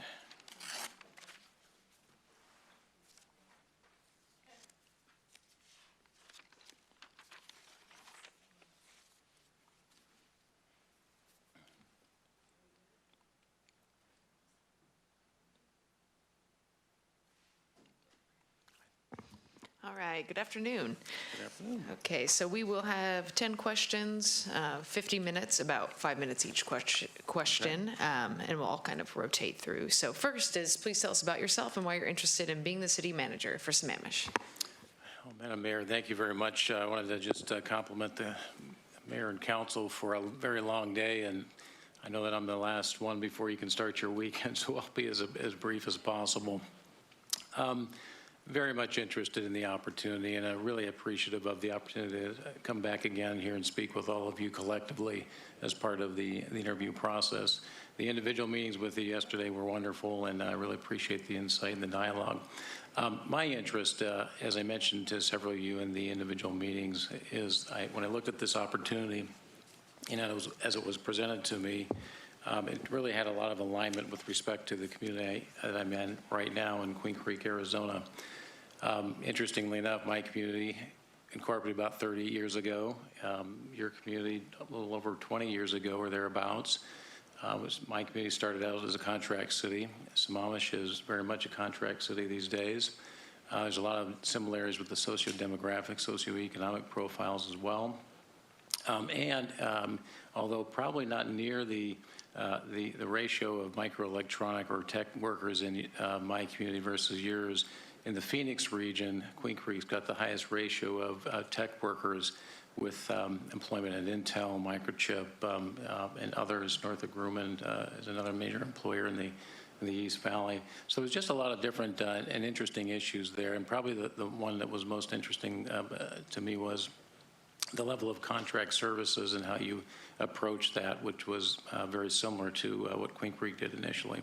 And also, let me just address, too, as you're aware, I've announced my retirement from services from the state system in Arizona. And, there was a lot of considerations that came to mind for me with respect to that particular announcement and the timing as it relates to this particular opportunity. Now, I will say, I'm in my mid-50s. Retirement is just not in my vocabulary, so I just want to address this head on with everybody. I'm looking at this as another chapter in the career development and career progression for me, and to the extent that there's contributions and value that I can add as part of the member of the team here, I want to be able to try to demonstrate that today and through the last day yesterday as well. And, it is common, as you probably are aware, for many in these positions to exit their state systems and look at other opportunities and open another part of the career book with different opportunities and challenges. And for me, I realized that with the startup of our police department, after we contracted for about 32 years with the Maricopa County Sheriff's Office, that was like the last piece of the municipal puzzle, putting together the organization, a fundamental goal that was accomplished, and that has gone well in the community. So it felt like a lot of the goals have been accomplished for me with the community. And it is in the best financial condition that it has ever been, and I'm so proud about that, and me and the team being able to make a lot of progress with our mayor and council, and many past mayors and councils as it relates to that. So I'm happy to answer any questions with respect to that as well, but I just wanted to make sure that I included that as part of the initial question and answer. Thank you. Thank you. So please tell, what kind of culture do you like to work in? And then how would you create or enhance that culture in the workplace? Oh, Councilmember Treen, the culture of an organization and the community is arguably the most fundamental part of the reasons for my consideration and pursuit of these opportunities. Each community, each organization has different challenges, different opportunities, and different personalities that are managing the programs and services. And my approach is very collaborative as a manager. We have a saying within my own organization called One Town, One Team. And we started that about 10 years ago as part of a real aggressive integration and communication effort within the organization from literally the ground up. And in public service, it's a multiple mission organization. We don't just make widgets, we don't just fly airplanes, it's different services across the board. It is so critical to have that cultural integration within your employee group that manifests and reciprocates a lot of the culture within the community as well. And I think we were very effective at doing that within the organization. We have the highest tenure, lowest turnover rate in the entire Phoenix metropolitan area for employee turnovers, and something I'm very proud of. It's not necessarily one of the more sexier metrics, I should say, for maybe elected officials, but I will say for managers, that's a big deal. If you've got a good staff, you want to try to keep them and try to make sure that they are progressing and feeling like they're adding value to the organization. So hopefully that answers the question. Thank you. Hi, John. Our city will begin working on a diversity, equity, inclusion, and belonging initiative next year. What does DEIB mean to you? And can you provide examples on how you have advanced DEIB in your own city? Yes, it's a absolutely critical part of the cultural question that was asked previously, in my view. I'll give you a recent example that is, and from my perspective, very much advancing it. One of the initiatives as part of our recruitment and retention efforts in our new police department was being very intentional with respect to diversity recruitment and hiring and relationship building within the entire Phoenix region. And by that I mean we were meeting regularly with and getting advice and counsel with different perspectives and sectors of within the community to make sure we did not have a blind spot in the recruitment effort. And frankly, we asked them for their help with respect to trying to broaden the perspective and the pool of candidates so that we were being as effective in that particular strategy as possible.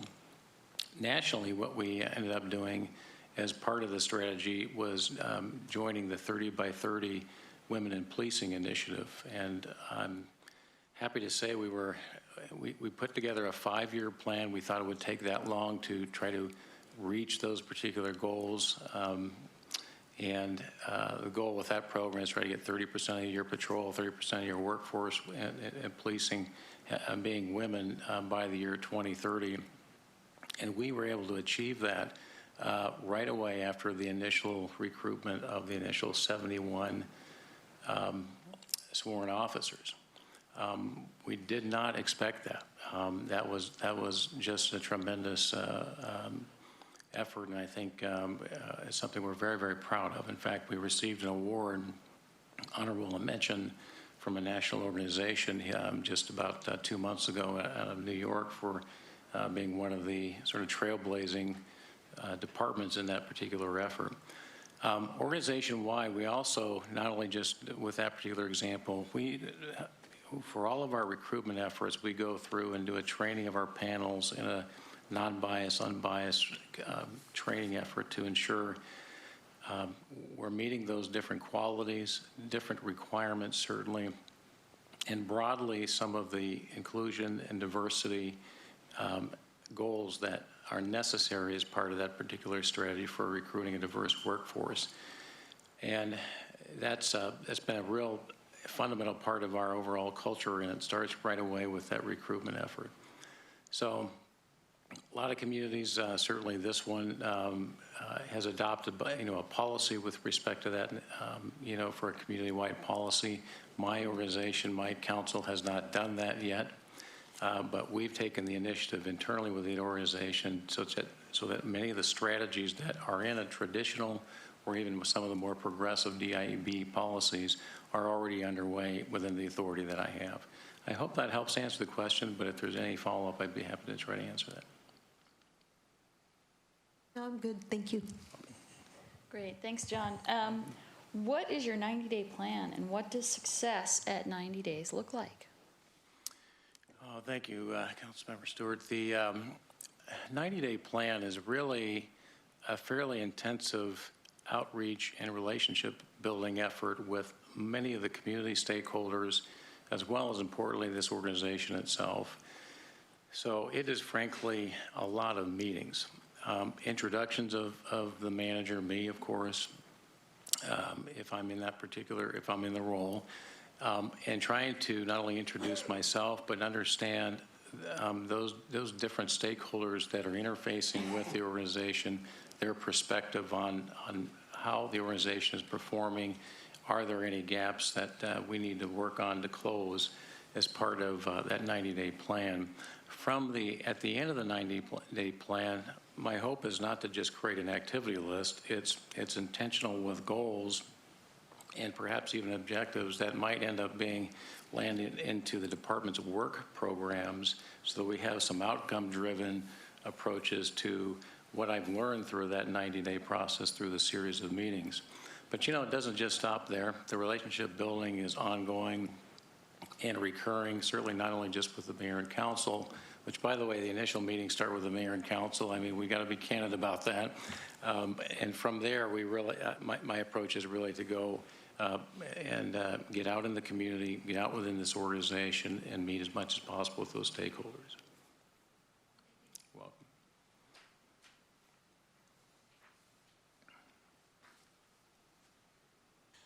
Well, John, how do you engender trust between you and your constituents? So that would include staff, council members, regional contacts, other electeds, and residents. What is your process? How do you know when you're successful? And can you give me examples? Oh, the trust part of the relationship is arguably the foundation of a successful relationship. And engendering it really requires a communication strategy. It requires follow-up on the action plans that have been developed by the organization, the individual department work programs. It involves being transparent where you may have fallen short on those particular objectives and outcomes.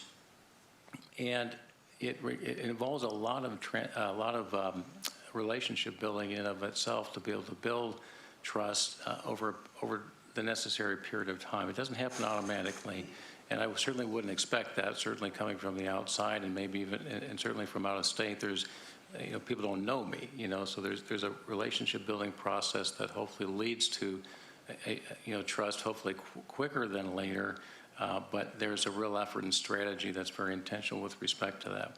But I think as part of that, there's got to be an action plan that is developed as part of those different meetings and the strategies that are hopefully developed and implemented, as soon as possible with respect to that whole relationship building process. So the trust effort is ongoing. I believe it begins with communication. Some of the underpinnings have to do with transparency, follow up, follow through. I mentioned to the department directors yesterday that there's 3 foundational principles that really are kind of underpinnings for me that I think lead to some of the trust strategy, and that is an organization that has a standard of excellence, is accountable, and we have a strategy for empathy as well. So I hope that answered the question, or at least touched on part of the pieces that you were looking for. Okay, what do you do when your views and those of your staff differ from those of the governing body as a whole? Oh, Madam Mayor, I don't think that ever happens, but from time to time, I'm sure it does. In these roles, what I emphasize with my executive team is that as much as I need their help to be able to accomplish the goals of the entire council, and by that I mean all 7 of you, not just the majority. And I know that the magic number in our form of government is 4, but we're working for all 7. The mayor and council is our customer number 1. That is the relationship that we have to place a priority on with respect to delivering on the goals and objectives of the mayor and council. And sometimes they're not going to accept our recommendations. Sometimes they're not going to find the alternatives to those recommendations that are going to be acceptable. And you know what? That is completely fine. That is completely fine. I'll give you an example. We just recently went to our voters for what's called a permanent base adjustment. I'm not sure if Washington State has that process, but In Arizona, we have an alternative expenditure limit, which says every city in the town, through this archaic state formula, has a maximum expenditure limitation. That goes back to a foundation equation of 1982. Well, my community incorporated in 1989, so we didn't even exist in 1982. But that's where the formula is. So as you're growing, naturally, you want to be able to size your budget based on the needs of the community as it's growing, but the state limit was clipping the rate of growth. Even though we had more revenues coming in, we couldn't spend those revenues because of the expenditure limitation. So long story short, we recommended the mayor and council, instead of every 4 years going to the voters for the home rule alternative expenditure limitation, which our voters have approved ever since the ballot issue was on, and we're very grateful for that. The permanent-based option goes to your voters and says, permanently, instead of going every 4 years, would you allow us to have a new formula so that we didn't have to go back to the voters every 4 years? We recommended against that as staff. And we had individual meetings with the council members, and they said, John, we know this community. We know it's a candidate election as well. It's midterms. We trust them. We're going to go forward with a permanent-based election. If it fails, we would have had to rely on the state expenditure limitation, which would have been an absolute devastation. And the vote passed. It was about an 85% support rate of the community. They were right on that particular issue, even though we recommended against it, to wait another couple of years after approval of the 4 years, so we had a 2-year window, if you will, to give us some flexibility. But at the end of the day, long story short is the mayor and council has, and we talked through this a lot as a team, every right to ask for additional recommendations, different options, go back to the drawing board staff, or if the council is ready to move forward on a particular policy decision, completely reject all of the staff recommendations. And I think that is fairly well understood, and we understand that there needs to be a level of professionalism about those particular roles that we play. Thank you. Thank you. All right. So John, please provide us with 2 examples from your current position of controversial issues. One that ended in a good result and another in a bad result. And what you learned and how would you apply it to the city of Sammamish? Thank you, Councilmember. 2 examples.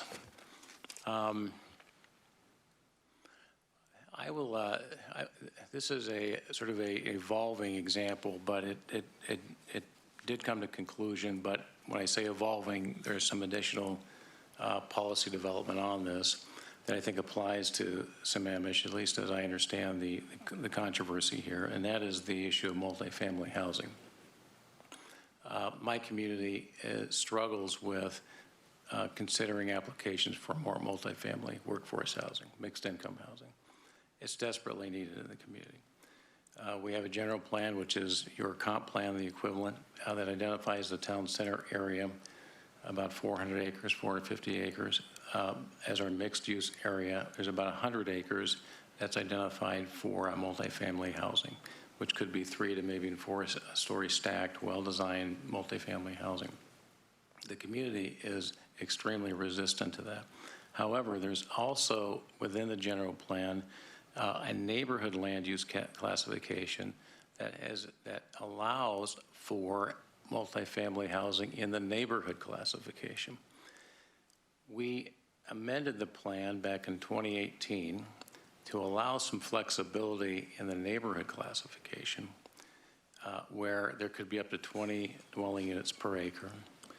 And it was approved by voters in Arizona. There's a requirement to approve all general plans every 10 years.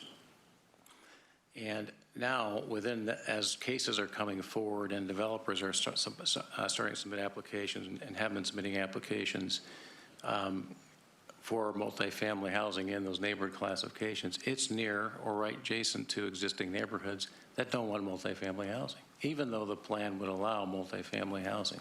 we thought, as staff, back in when we were working on it in 2017, we got to address this issue. There's got to be some diversity. There's got to be some options. We've got major employment happening in the region. Talk through this through a number of neighborhood focus groups. Fast forward 5 years later, the neighborhoods hate it. The neighborhoods absolutely hate it. That change, in my view, and what I'm hearing from the community, was such a departure from the original vision of the community that we're going back. We've been directed recently by the mayor and council to go back and relook at that particular land use classification. So I would provide that particular example for you. Now, I will say the town center, we'll see how that goes. That's still a mixed use area, non-residential, residential, multifamily. It's the core of the community. I believe that will probably still remain as an opportunity for mixed income workforce housing. But that was a real challenge there for us. It remains a real challenge here until that area of the general plan was or gets amended. And I forgot what the other part of the question was. You wanted an example of a success? Well, I think the big policy one I'll use recently is about 5 years ago when we started our community conversation with about exiting our contract with the Maricopa County Sheriff's Office. We'd been having some problems for a number of years with them not being able to meet the standards in the contract from a staffing standpoint. And some other issues that we had a lot of concerns with about how the county sheriff's office was operated, and we were at the time their largest contract city by far, both in population and the amount of the contract. And so about 5 years ago, we started the conversation with our council through 2 years of their annual retreats, strategic planning sessions. I brought in a couple consultants specializing in police services, did some staff work on it, presented some options, laid out the concerns. Initially got real negative feedback about, listen, I don't even want to consider going away from a contract. All the problems on the policing side can stay with the contract. We don't have to deal with it. Yet we're having some major issues here with respect to the contract. We were paying for 6 beats. We're only really getting 3.5 beats for the community. Not acceptable. Can't not deal with that when you got that population growth. So that was a real issue. Sheriff's Office couldn't meet it. Council finally came around on that particular issue, directed us to do a full-blown study on it, completed the study. We had 3 options as part of the study: staying with the contract with the Sheriff's Office. We could contract with another city, most likely Mesa, 450,000 population right next to us, or start our own police department. So we didn't provide a recommendation on this as a staff. It's one of the rare times we did not provide a recommendation to the council on this. Council, after reading the study, directed us, let's first go out to the community for a 60-day public comment period, series of meetings, and get some feedback on this. The community was overwhelming in support with moving in the direction of creating our own police department. I was somewhat surprised about the overwhelming feedback. I knew there was concerns, but the level of interest to move in this direction was quite surprising. And it was a lot more expensive, which for a lot of the community, that would ordinarily be a concern, and just we're not interested in. The dollars and cents part of the analysis was very acceptable to the community, and we ended up moving forward with it. So they directed us to go ahead and move forward with it. It was the start of the pandemic year, absolutely worst time to start a police department. A couple months later, the George Floyd situation, absolute worst time to start a police department. And we pressed forward. And I recommended to the council at that time, listen, we're not sure where things are headed financially. Maybe we got to hit the pause button on this. And we're okay doing that. We are okay doing that. And the council said, no, we need to press forward on this. Let's see where it's at. Come back in 30 days. Give us an update, and let's track the progress. So the success is January 11th of this year, we started our new police department. We're successful in bringing on board 72 sworn and about 10 non-sworn, and we're recruiting on a path for the next 5 years of 20 new hires every year as part of building the department.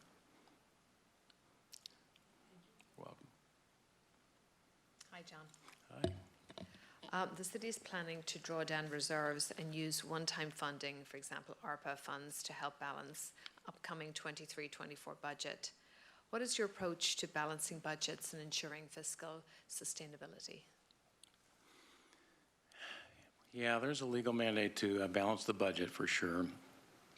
So obviously we start with that as task number one.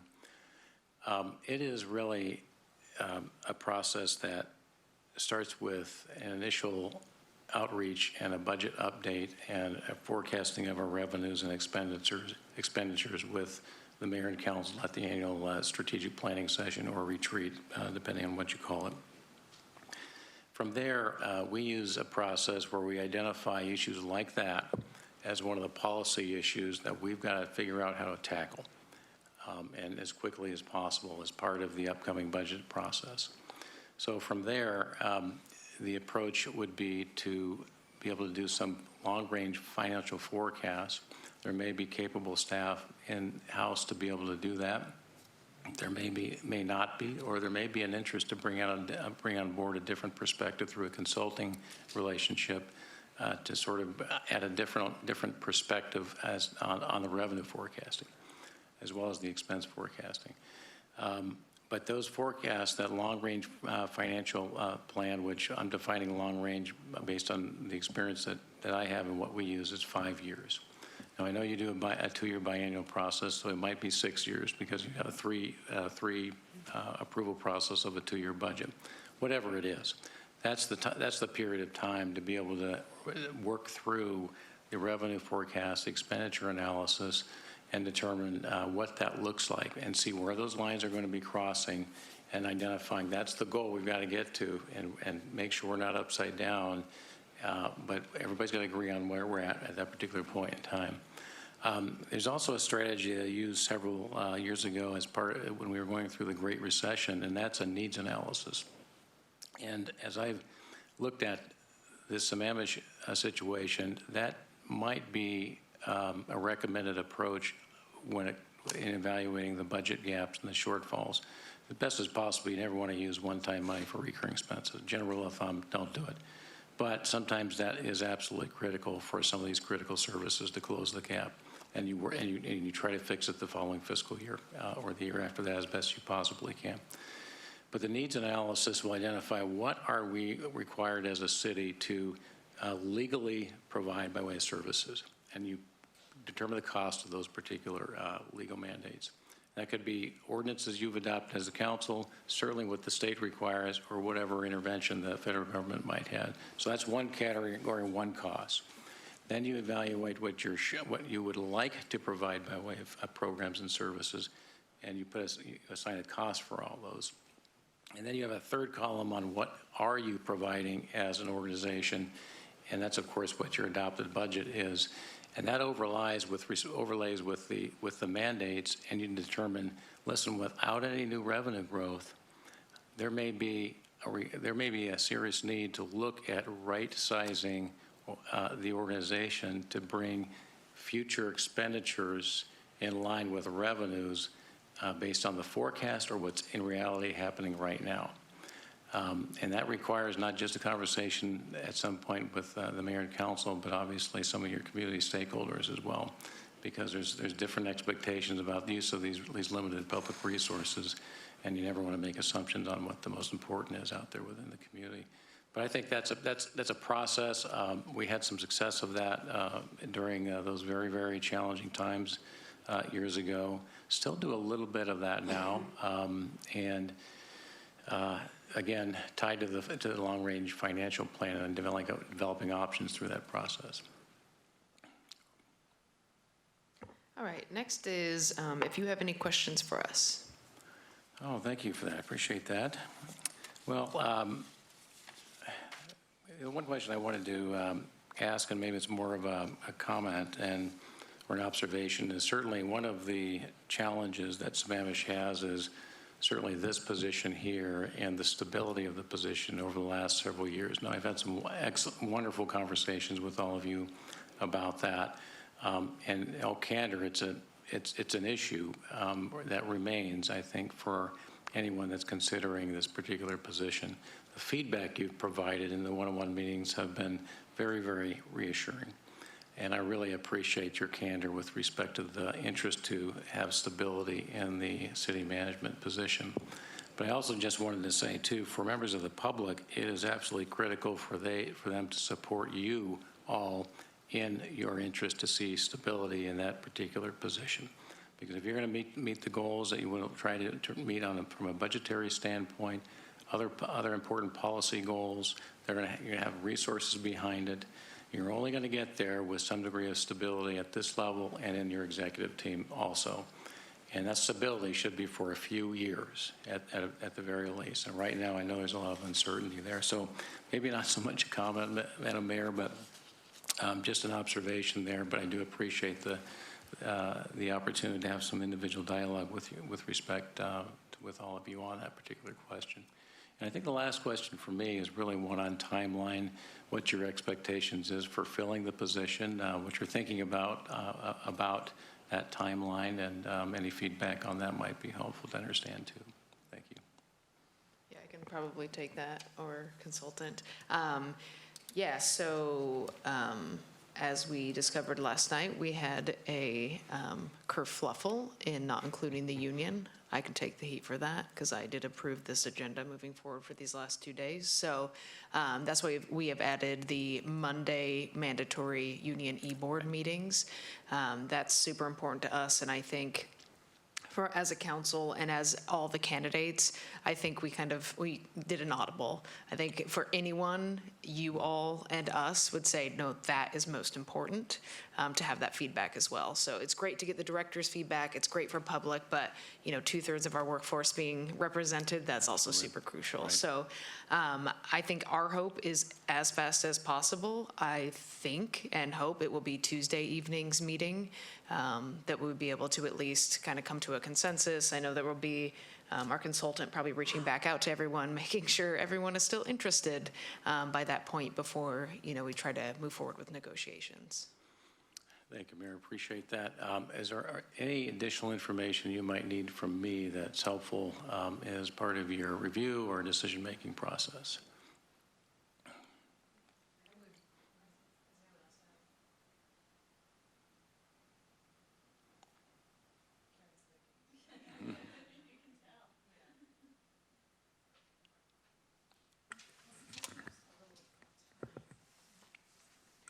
If you wouldn't mind revisiting one of these questions about culture and how you create it in the workplace, because you mentioned, I believe, that a few aspects about a measurement you have is the low turnover, which is an interesting one, because you're right, it isn't a sexy one per se, but it's a key indicator. I would be curious if you could expand on that with a few more examples, because examples really highlight, I think, your experience, and I would love to have you kind of put that on display for us a bit. Oh, thank you for that. I appreciate that. Yeah, I probably more broadly covered that answer. There's a lot of different strategies that we use that's important to me as a manager as part of that cultural development within the organization. For me, relationships are primary, all else is derivative. And because we're a service organization, if there isn't really a transparency and credibility from the top that there's a caring environment for each and every day that we have this working relationship, that's very easily seen by the employees. One of the things, for some, this is more important than others, but we have gotten into a routine with our mayor and council to do a compensation classification study every few years.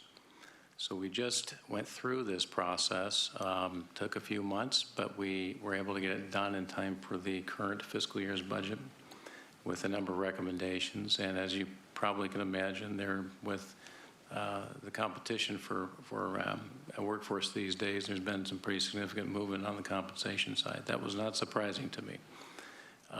We also, so we went through that particular process, arrived at a total number, and then went through all the different positions and their classifications with a recommended movement and in some cases pay ranges, in some cases actual increase within the range because of a competitive analysis that was done. There was also a benefits piece that was part of that analysis also. And we have looked at different additional benefits that are also part of the package, and we're examining some other strategies as part of that as well. And we want to make sure that the employees understand that the employees have an opportunity to appeal their own positions. There's transparency in how that information is communicated, what we expect as management, the outcome of the study to be. So all along the way through that process, there was communication and touch points with the organization. Believe it or not, despite my organization being just about 500 employees, I still do an all-staff meeting about once every quarter. Used to do it every month. Dial that back to quarterly meetings, and we do it virtually. As you can imagine, it's a lot more convenient. So there's been some good things with respect to the outcomes of the pandemic, but I think we're reaching a lot more people in that particular mechanism. And part of those meetings has been regular updates on that particular process. And I think to a large degree, it goes back to communication and how much and how transparent you are. I will say also a strategy on the communication piece during the pandemic. I sent an email to all employees on a weekly basis. It wasn't just until a month ago, for over 3 years, every single week, an update on what's happening, what we're hearing with our public health agency at the county. We have 2 counties. Makes it very interesting. We straddle 2 counties. So there's 2 health departments, 2 different philosophies. We're dealing with that. We are. So we share that, and we share that with them. And I put together that email every week. But I changed that to every other week just a month ago. And the feedback, I don't expect everybody to read my emails, honestly, on a regular basis. But I had our IT group. I said, listen, I just want to find out how many people are opening my emails. I mean, is it really just 5 people? Because I don't hear from very many people. And said, John, the open array is like 75%. They said, well, I don't know if they're reading it, but at least they're opening it, So we're going to continue doing this, even though I don't get a whole lot of feedback. But I have to say, when I announced that I was leaving the system in Arizona, I had about 20 employees approach me and said, John, during the pandemic, with all this competing viewpoints and perspectives and everything, I really felt that what you were doing for us was really a trusted source there. And that meant a lot to me. That meant a lot to me. So I know there's a couple examples there, at different levels, but I think at the core it really goes to what level and the frequency and the value of the communication techniques that you use, you embrace, and you're willing to make time for as a manager within the organization. So that's very important to me. And one last little thing, just not overly exhaust everybody with this answer, but we use as part of our onboarding process with employees a personality trait test. It's called True Colors. You're probably familiar with it.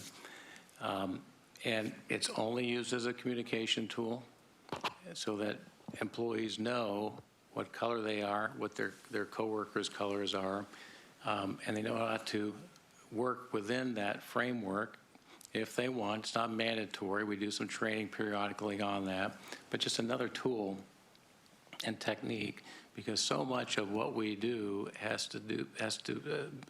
is as a result of us communicating with each other and being effective communicators as part of the work we're doing on behalf of the community. So anyway, long answer. I hope that's hitting some of the areas you were looking for with respect to the question. Thank you for taking the time. Okay, and then, did you have something? Yeah. Thank you, Mayor. First, John, I wanted to thank you for your just being clear and concise and short with your answers so we could get out of here. And then thank you, Councilmember Howell, because actually when you said that's the one area I was like thinking he really was crisp on that answer. And so thank you for the follow-up on the culture. And thank you, John. Appreciate it. And then lastly, is there anything we didn't ask that you would like to add? Madam Mayor, I don't think so. Yeah, I don't think so. Anything that really comes to mind for me.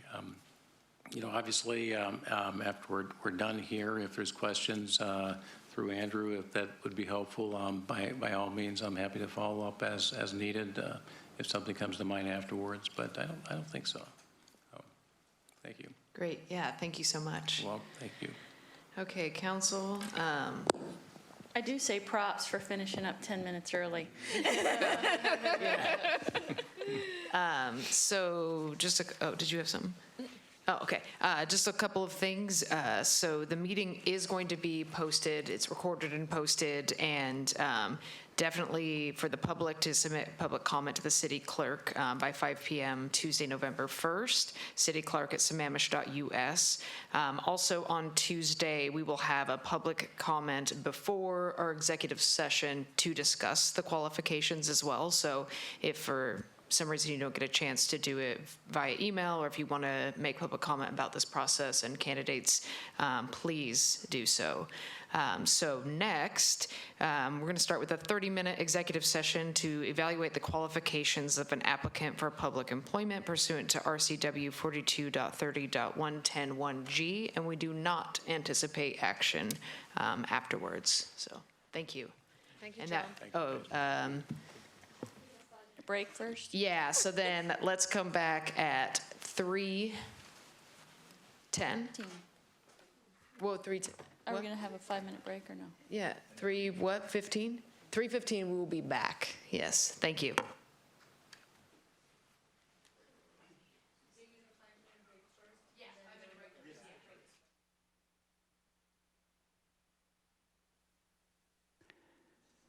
Good afternoon. The City Council has extended the executive session until 3:40 p.m. Again, the City Council will extend the executive session till 3:40. Thank you. All right, thank you, everybody. So lastly, I will entertain a motion to adjourn. So moved. Seconded. All right, moved and seconded. All those in favor say aye. Aye. Opposed? Thanks, everyone. All right, 7-0. Thank you, everybody. See you Au revoir. Tuesday.